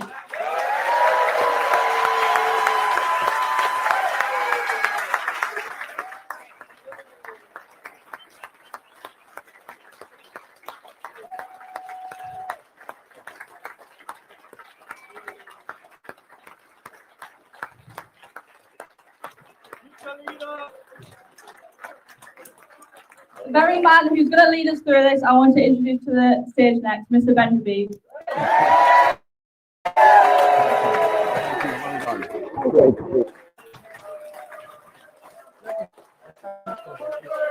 Oh, okay. Thank you. Before I start, can I just say what a brave young lady. Brave young lady. Standing up for her rights.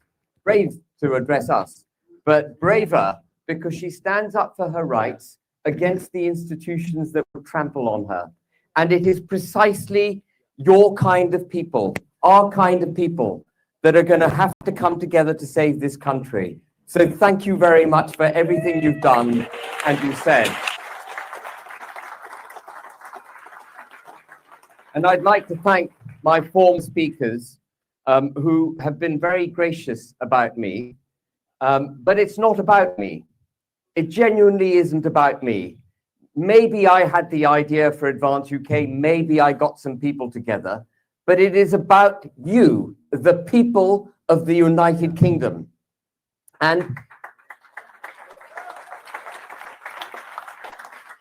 I'm so proud that against all the odds, you made this happen. You joined up. You decided that things had to change. You took our membership from nothing in June to 35,000 members today.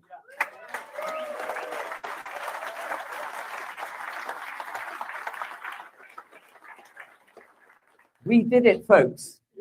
We did it. And we are going to be a force with which the other political parties are going to have to reckon. They don't want us. They tried to shut us down today. Now, we might think it was the far left that was trying to shut us down. I don't know. But there were a number of impediments, including LNER, who tried to stop me from getting here. But get here we did.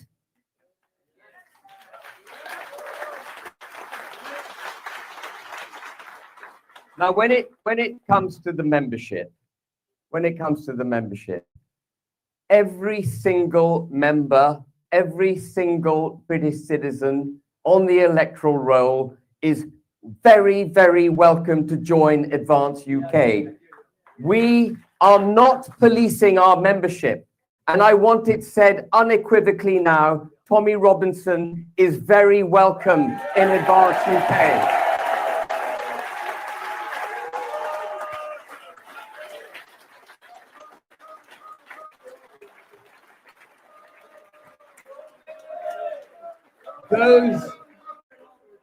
Those that tried to shut us down today were trying to rob us of our human right. I hope you've heard me say this before, but under the Universal Declaration of Human Rights, Tommy Robinson has a right of political association.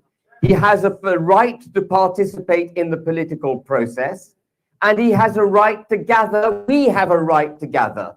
So when we had these self-appointed moral pearl-clutching policemen of moral correctitude telling us that we were not allowed to gather today because we're far right, they were abusing our human rights.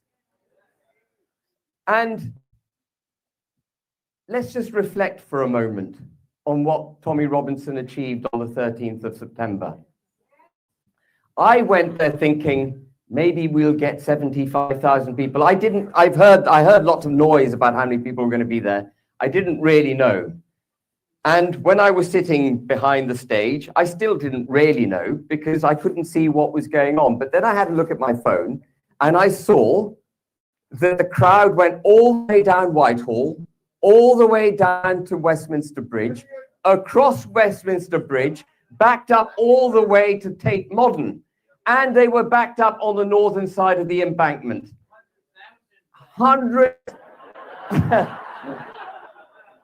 Hundreds of thousands of people gathered in for that rally. It wasn't really a march, it was a rally in my mind, because they came to speak and to celebrate. And as many have said, it was incredibly peaceful. But the political point from that day was that there were millions of people who had expressed themselves very clearly about what they want the government to do. And it was only moments before Keir Starmer couldn't resist coming out and saying there were a bunch of flag-waving, right-wing, far-right people, and we've got to he again came out with the requirement of reclaiming the flag. They are not listening. They have turned their backs on the people. That lot, you lot, we are the British people.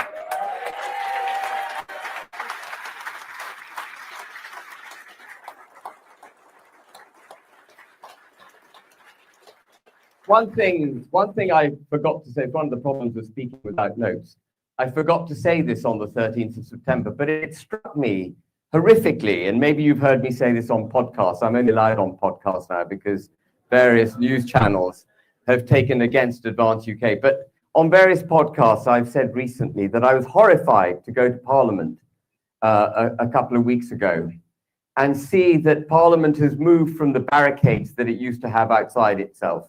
But by the way, in the 1980s, we had no barricades in front of Parliament. You could walk right up to the House of Lords. The Commons is behind a slight wall, but you could walk right up to the House of Lords without impediment. And over the decades, we've seen greater impediments separating the people from those that govern us. But I was absolutely horrified when I was going to the House of Lords the other day for a book launch, to be met with a 9-foot-tall metal fence that they've now erected. You can't get anywhere near those who govern us. And the reason they need that fence is because they've turned their backs on us. They are doing things they know are to our detriment. That's why they're policing free speech. That's why we have a two-tier criminal justice system. That's why democracy isn't working in this country anymore. And that's why they need a fence.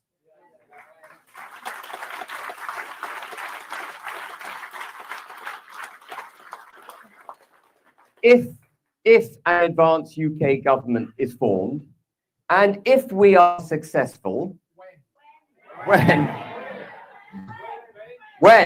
I've got to be more upbeat, when an Advance UK government is formed, and by the way, that's on the cards. I will come back to that because I want to talk about the political landscape. But when an Advance UK government is formed, the single test about whether or not we've succeeded is whether we feel comfortable in taking that 9-foot-tall metal fence down. If we take that fence down, Advance would have succeeded.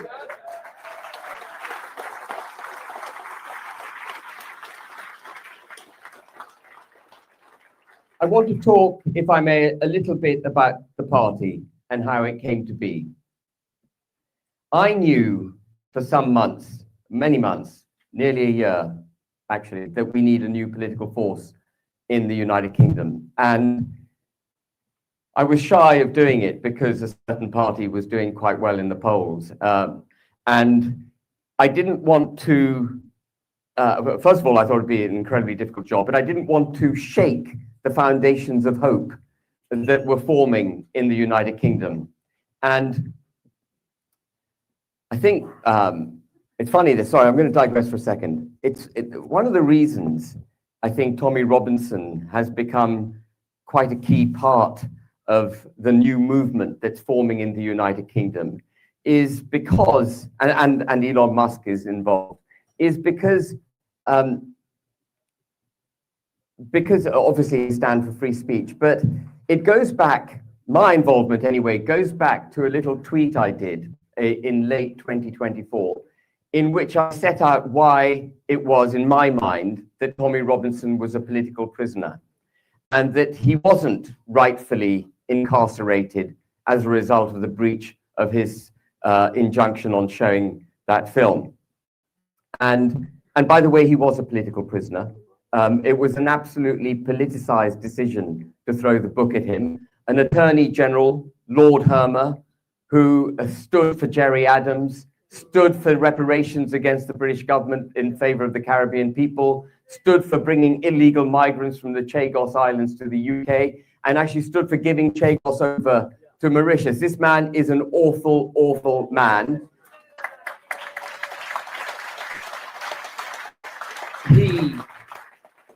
He decided to throw the book at Tommy Robinson and incarcerate him on what was a civil offence, not even a criminal offence. And I think Liam will correct me, but I think 150 million people have seen the film, haven't they? At least. And so I did this little tweet, which Elon Musk picked up on, and he followed me and he tweeted it. And then I was in GB News on the 5th of January, and Errol Musk came on, and Nana Akua, who was the presenter, said to me, wouldn't it be wonderful if we could get Elon Musk on? And I thought, well, he follows me on X, so I can actually DM him and ask him if he's prepared to come on. And I mean, it was a long shot, but nothing ventured, nothing gained, right? That's why we're here. And so I texted Elon and I said, or DM'd him, or whatever the correct expression is. I'm on GB News for the next 3 hours. Would you be available to come down the line? I immediately texted back to my horror. And he said, I'd love to come on, but actually I'm out at the flicks with my family, but can we speak tonight? Can we have a chat? And so I had the privilege of talking to Elon Musk that night. And he said to me, and amongst lots of other things he said, and by the way, he cares deeply about the United Kingdom, he cares deeply about Western civilization, and he cares deeply about freedom of speech, which obviously goes to the heart of so many things. But he said to me that night, you should start a new political party. And I thought, oh God. And I said to him, no, you don't really understand how the UK works. It's so difficult. And, a certain party has now taken control of that space. There's no room for it. And he said, well, okay, then if it's that difficult, fine. And then a couple of months passed and Rupert Lowe into place. And for that was horrific because, I mean, lots of ills can be perpetrated in the cut and thrust of politics as you elbow people out of the way to have your own way, which, by the way, we're not going to do as a party. We're going to be serious and principled. But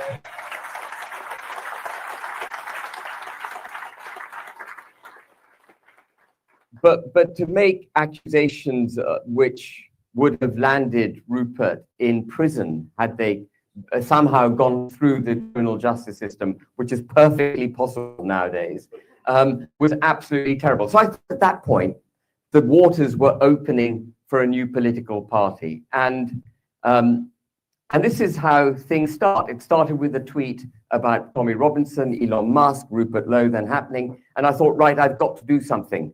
I've got to start this party. And there's a gentleman sitting on my left, Richard Shaw, who had incorporated an entity called the Integrity Party. I don't know if you remember, that was the name before. And he'd been texting me for months saying, take my party over, it's got a bank account, take it over, take it over. And I kept saying, no, go away, go away. And eventually, in April, I said, yeah, I texted Richard and I said, yeah, what was the name of that party? I think maybe I should take it over. And it came with a bank account, which, believe it or not, is difficult to get. And so it was a valuable entity at the day that I took control of it.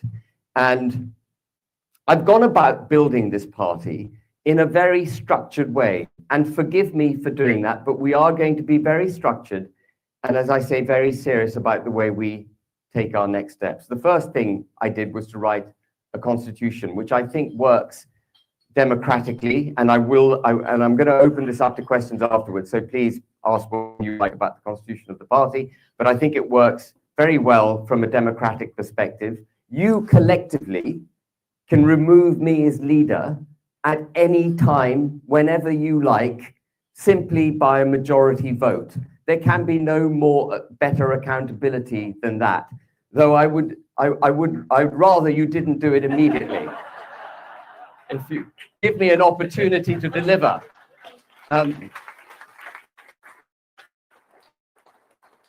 So we had a constitution, and then I thought, well, so far it's all been in my own mind that the party needs a political force, that the country needs a political force, and that I should set up a new party. So I'm going to set this hurdle of 30,000, which I know to be a figure with which you can fight a general election. We can fight a general election now if we have to. And I thought, if we don't get to 30,000, hey ho, I had a shot in it. But if we do get to 30,000, then I've got the army. And for all the pearl clutching lot who are watching, I'm talking in metaphorical terms, an army with which we can challenge the political class. And we have that army. And therefore, we're on to the next stage. And it was only moments into recognizing that we would get to 30,000 members that we decided to come to Newcastle and have our launch. But also, we are already now getting on with the very serious business of drafting policy that will deliver the mission statement of nation state freedom, democracy, and equality under the law. The mission statement that is formed in order to deliver a proud, independent, prosperous, united kingdom. These are the things we are going to be keeping first and foremost in our minds when we go about drafting this policy. And policy, forgive me if this is a bit dull, but it's critical to the future of this country. Policy cannot be made in silos. One of the biggest mistakes politicians have made, governments have made, I mean, they've made millions of mistakes. One of the mistakes they've made is they tend to treat each policy issue as if it's a separate issue from all other issues. But if you want to control, for example, mass immigration, there are constitutional changes we need to make to the United Kingdom. There are economic changes we need to make to the United Kingdom. There are cultural changes we need to make to the United Kingdom. And they all knock on into each other. And so we need to do some very, very serious thinking as a party about how it is that we create the policies that integrate so that we have a coherent, holistic approach to delivering the country away from the precipice on which it now finds itself, back to a place of safety where we can all be secure and we can all be prosperous.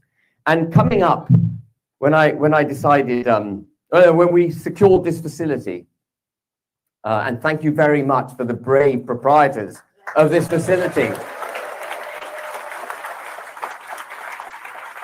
for hosting us. It may not have all the razzmatazz of the Birmingham NEC, and we don't have flares and we don't have loud music, but I tell you what we do have. We have you lot.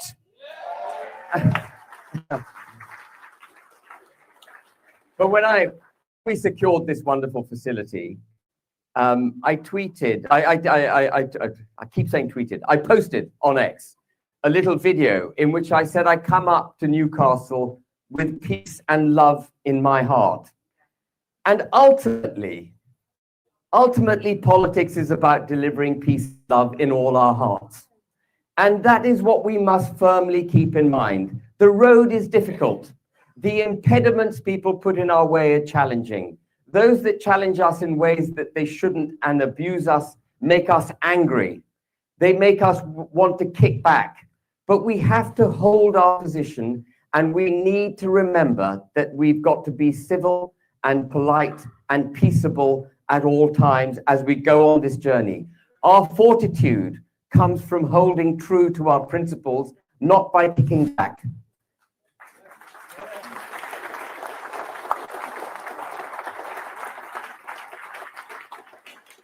So we have, as I say, we've already started the very serious business of putting a policy portfolio together. It's in its very early days. But the aim of the party is that by the time we get to the general election, the British people will be utterly clear on what they will get if they vote for Advance UK.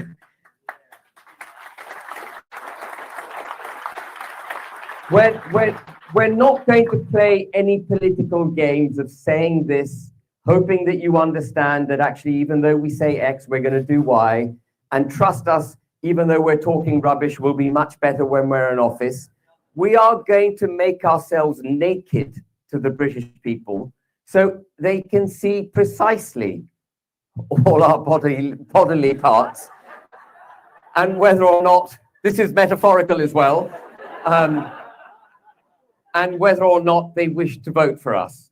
We're going to do something actually that no political party has ever done before. Well, that.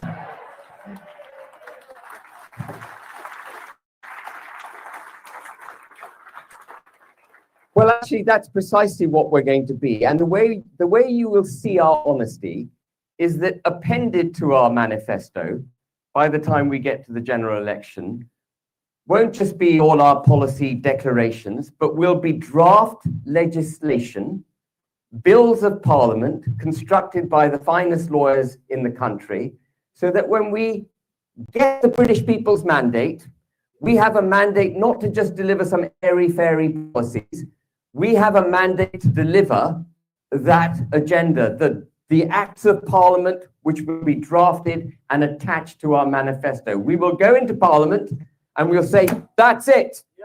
We have a democratic mandate for that.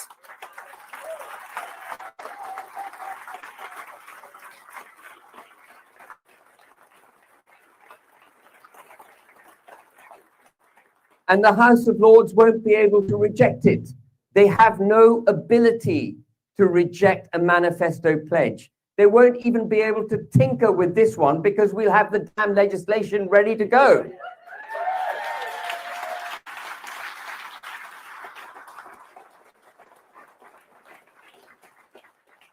The other thing that's obviously critical in government, and you would have seen how awfully we've performed as a country in this respect, is that we have brave, capable, good, principled people in Parliament. We absolutely need that. So I think the policy work, as challenging as it is actually relatively straightforward. The bigger job we have is to find the people who are going to stand shoulder to shoulder with each other, protect each other, stand for principle, go into Parliament and challenge all the forces that will be ranged against us. And let me say that even if we win the general election, when we win the general election, that was a quick correction. When we win the general election, we will have opposition once we're in government. The civil service will be against us. The Lords will be against us. I'll tell you one institution that's going to hate us. It's the European Union's going to hate us turning up. And the Supreme Court. The EU ain't going to like us. You know why? Because one of the things we need to do as a country to liberate us is to actually properly leave the damn EU.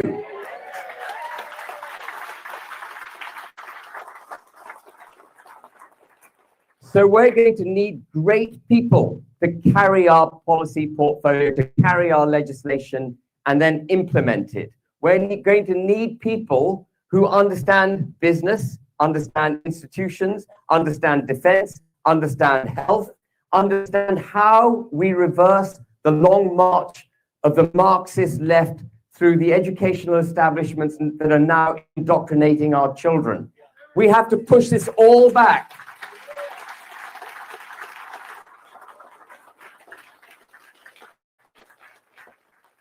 So what I ask of you, you've done a lot, by the way, already, just by joining Advance. You've done a hell of a lot, for which I'm very, very grateful.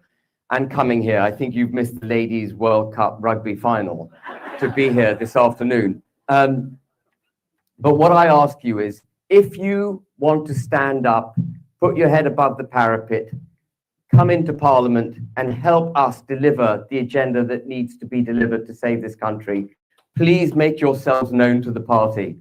We need good people, and I encourage everyone to apply if you are so minded. Thank you very much, ladies and gentlemen, for listening to me.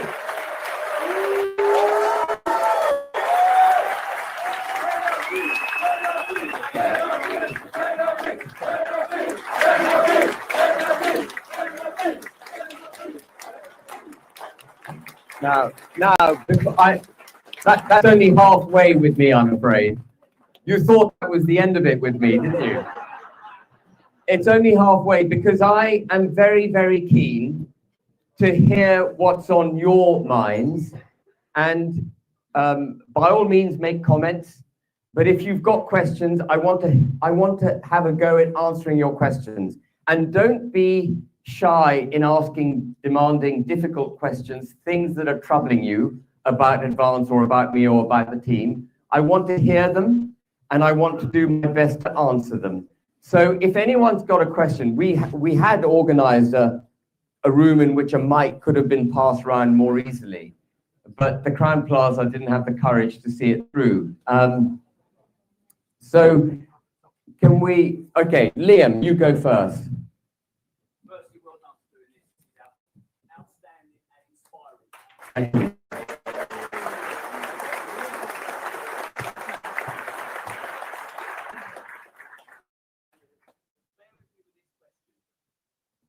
Working class. I feel like we've been neglected for many, many years. I feel like the Tories neglected us. Yeah. I feel like they hate us. I think we're riddled with political story. Yeah. You're a very educated man and handsome. Within Parliament, there's a contamination story in there. It's unescapable. It pollutes the corridors. Why have you got that contamination? Why do you stand with people like me? So,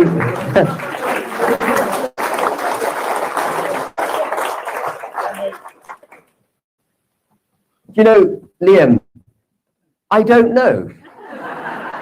I don't know why I do, but I love you guys. And yeah, no, but I do. I do. And when I think, forgive me, this is perhaps going to sound a bit childish, but when I think of the history of the United Kingdom, of course I think of our great generals, our great admirals, our great leaders, our prime ministers, Winston Churchill, Nelson, and so on. But I also think about all those brave soldiers, of one of whom was my grandfather, by the way, who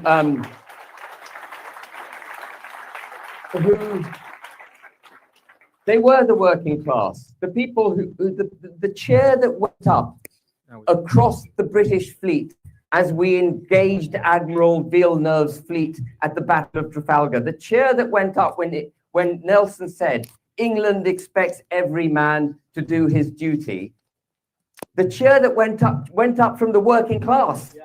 It was the working class who put their lives in danger during the Battle of Trafalgar, and then Waterloo, and then World War I, then World War II, and all the engagements we've had across the globe, many of the recent ones being ill-conceived. But it's the working class who stepped forward again and again and again for this country.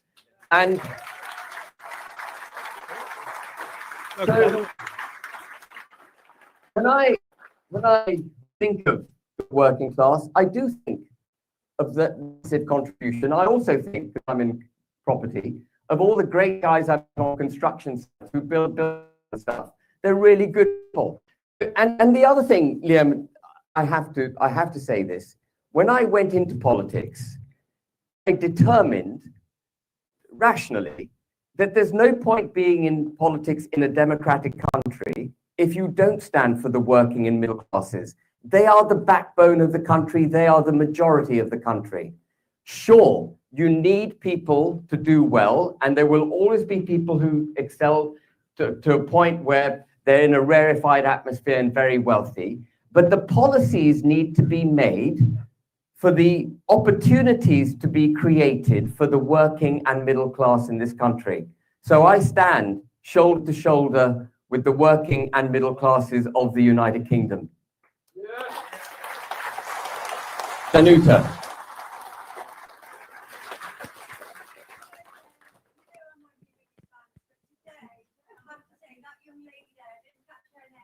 I'm a retired teacher, and if I was still in teaching, she would be my star pupil.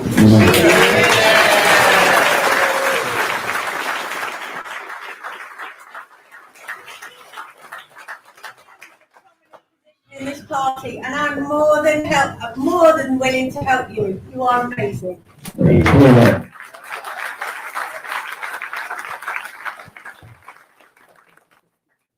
Okay, I've got a 15-minute warning.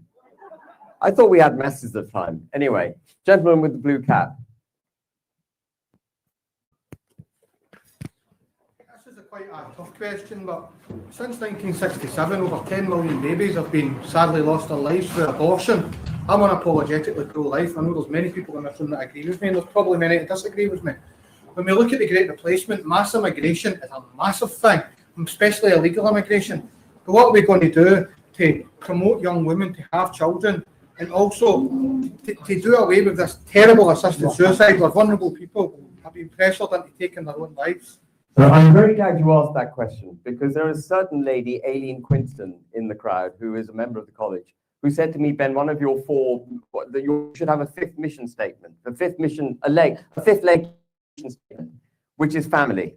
And it's, of course, something I recognize. It isn't in the mission statement, but family is utterly critical. It's utterly critical for a number of reasons. Family is the smallest component part of a community.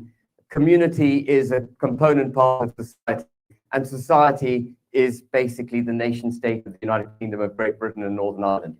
And so family is the building block on which we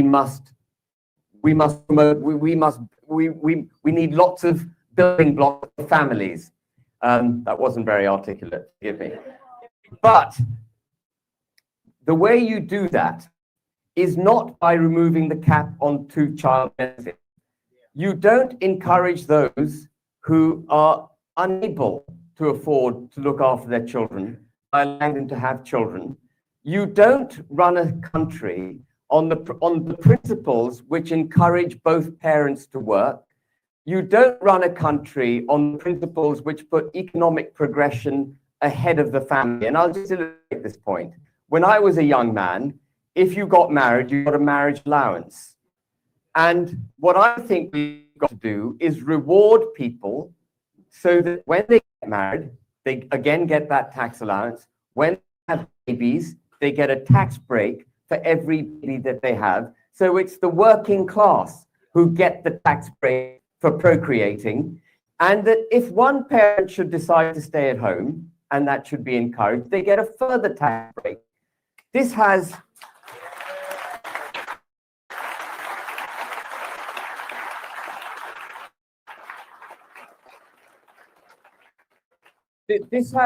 obviously the clear benefit of encouraging families to be families and to procreate. I call that basic policy bonking for Britain. And I imagine, not all policies have to be boring. So we can have a bonk for Britain. But the other really important thing here about the family, and it's something sinister that's taken place over the last few decades, is in the pursuit of economic progression for themselves, spouses, parents, have basically had to both work, and they've handed their children over to the state. And I was horrified when, what was the name of the last Chancellor of the Exchequer with the Conservative Party? His name's gone. Jeremy Hunt. He came out with his name Jenny had gone. That wasn't a joke. He came out in his last budget, one of his policies, that they would increase state aid for mothers with children young as 9 months. That is horrific. You're stripping a child away from its parent so the parent can go to work. But if you have a policy for Bonk for Britain where one spouse can stay at home, and the children are brought up by their parents.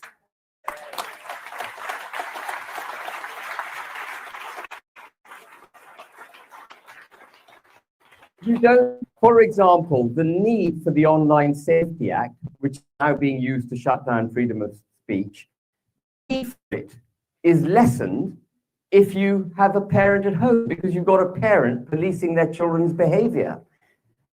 Everything comes right. And this is, by the way, what I mean about economic policy, constitutional policy, cultural policy, all having to work together. In the Bonk policy, we've touched on a number of different aspects in order to bring back families, bring back our communities, and bring back society. So I completely support the direction of travel in which you wish to go. I think we will have the policies for it. And before I finish, I just want to say, I think it is abominable that this Parliament has passed abortion effectively up to 9 months of pregnancy. It's absolutely abominable. And while I'm on that subject, it's equally abominable that they are about to pass a law which would allow the vulnerable and elderly to be put down. The Assisted Dying Act, when it becomes an act,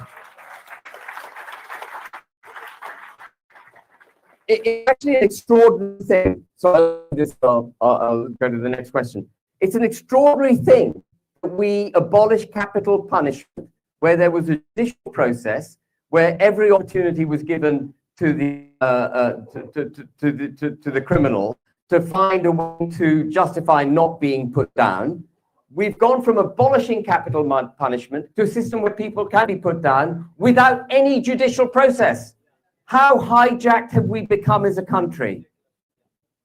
Right, next question. Gentleman there with the paper. My question relates to that. And it's, what are we going to do with this atmosphere? Because you can lose this very, very quickly. And you mentioned in your speech about how you're looking for people to put themselves forward for Parliament or maybe for council positions. For most people here, we can't do that. So we wonder, how can we help? And is there a structure in the party where we can actually work either within the party and also independently?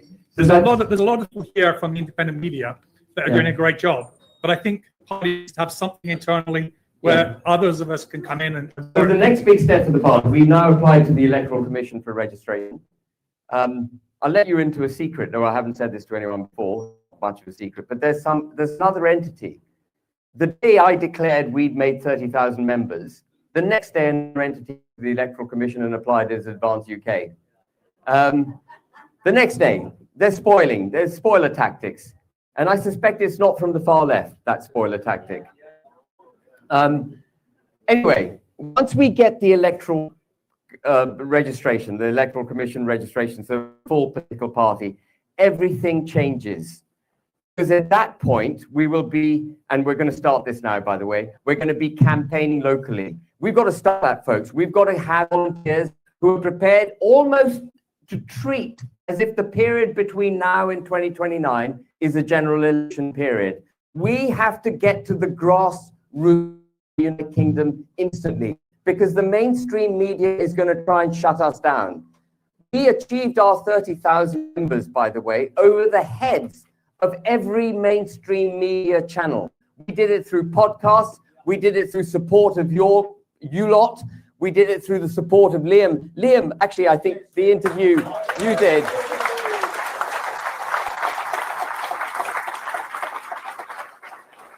Well, I mean, Liam grilled me for 2 hours, and I came out of the interview. I wonder how that was. You know, it wasn't all right, but there was a lot of positive feedback, wasn't there?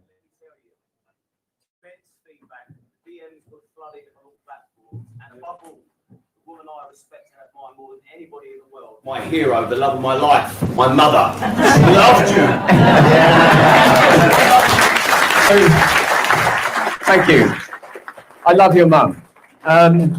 So what we need is volunteers to come forward and campaign, and we're going to start campaigning. So that, and the aim is, if our political foes are watching, the aim is that when the first poll is done, you know, YouGov poll or whatever is done, and Advance UK is included in it, that we hit the road with an impact. And then the political establishment, the political commentariat, they cannot ignore us because we are there.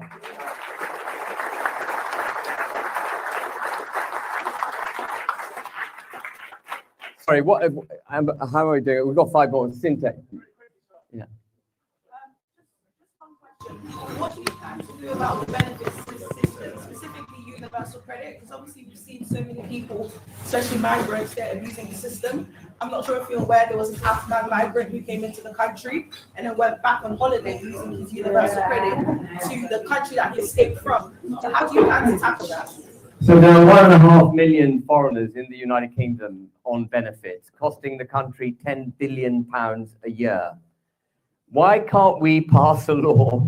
Why, by the way, it doesn't have to go through the House of Lords because this would be a finance issue. It doesn't have to go to the House of Lords. We should be able to pass a law instantly to stop the foreigners in this country getting benefits. No foreigners in the United Kingdom should get benefits. But we've got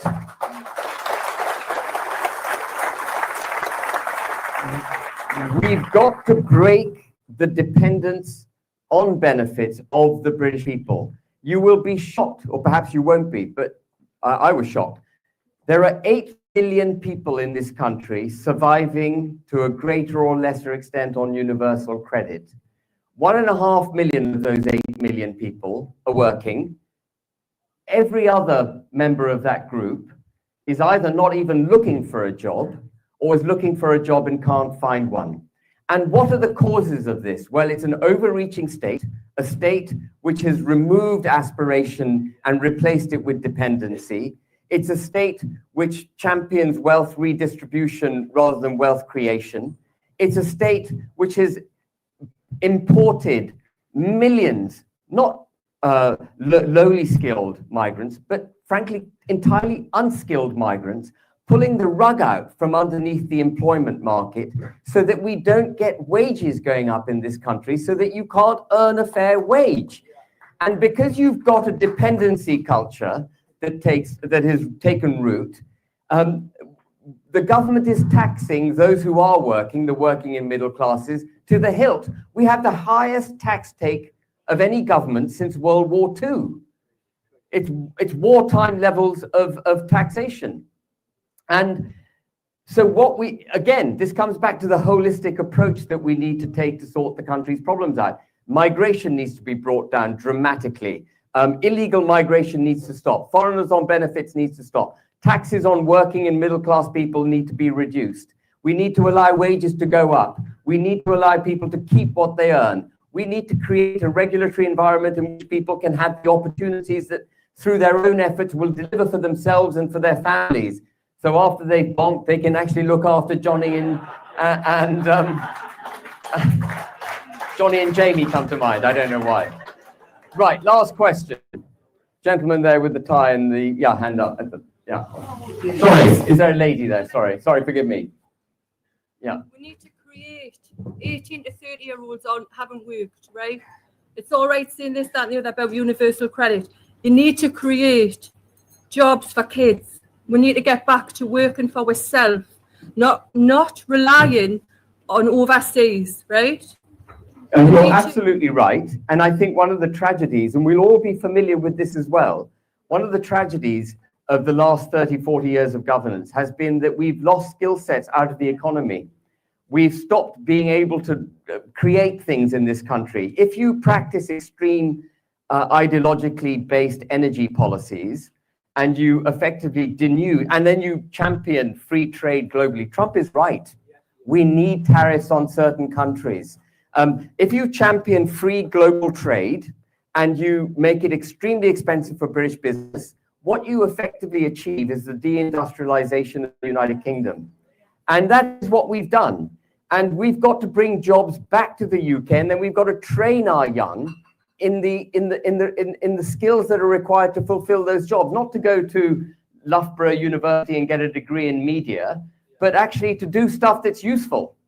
And I remember in the early 90s, this is no slight on the Irish, but I remember in the early 90s, in the 1989-91 recession, people used to say, you can't get an English plumber anymore, they're all Irish. It's because we lost the plumbing skill in this country. And the Irish now are not even plumbers. They've moved on. And we keep denuding skill sets. So we've got to have a focus on what the country needs.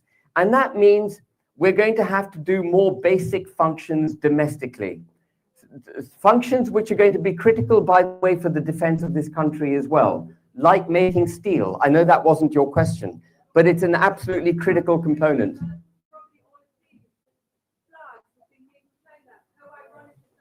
That is very ironic. Right, one more gentleman with the tie and jacket. Yeah. It's all from Newcastle, I'm told. It's all from Newcastle. The flags are from Newcastle. What are we going to do to stop digital ID before they use it against us? Okay, here's a pledge. Here's a pledge from Advance UK. Every single law and policy passed by this government will be reversed by an Advance UK government.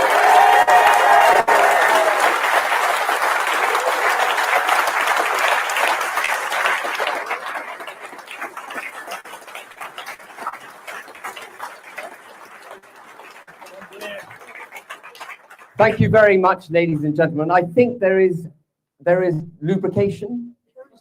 Lubrication. Before you bonk for Britain, get some lubrication. Thank you very much.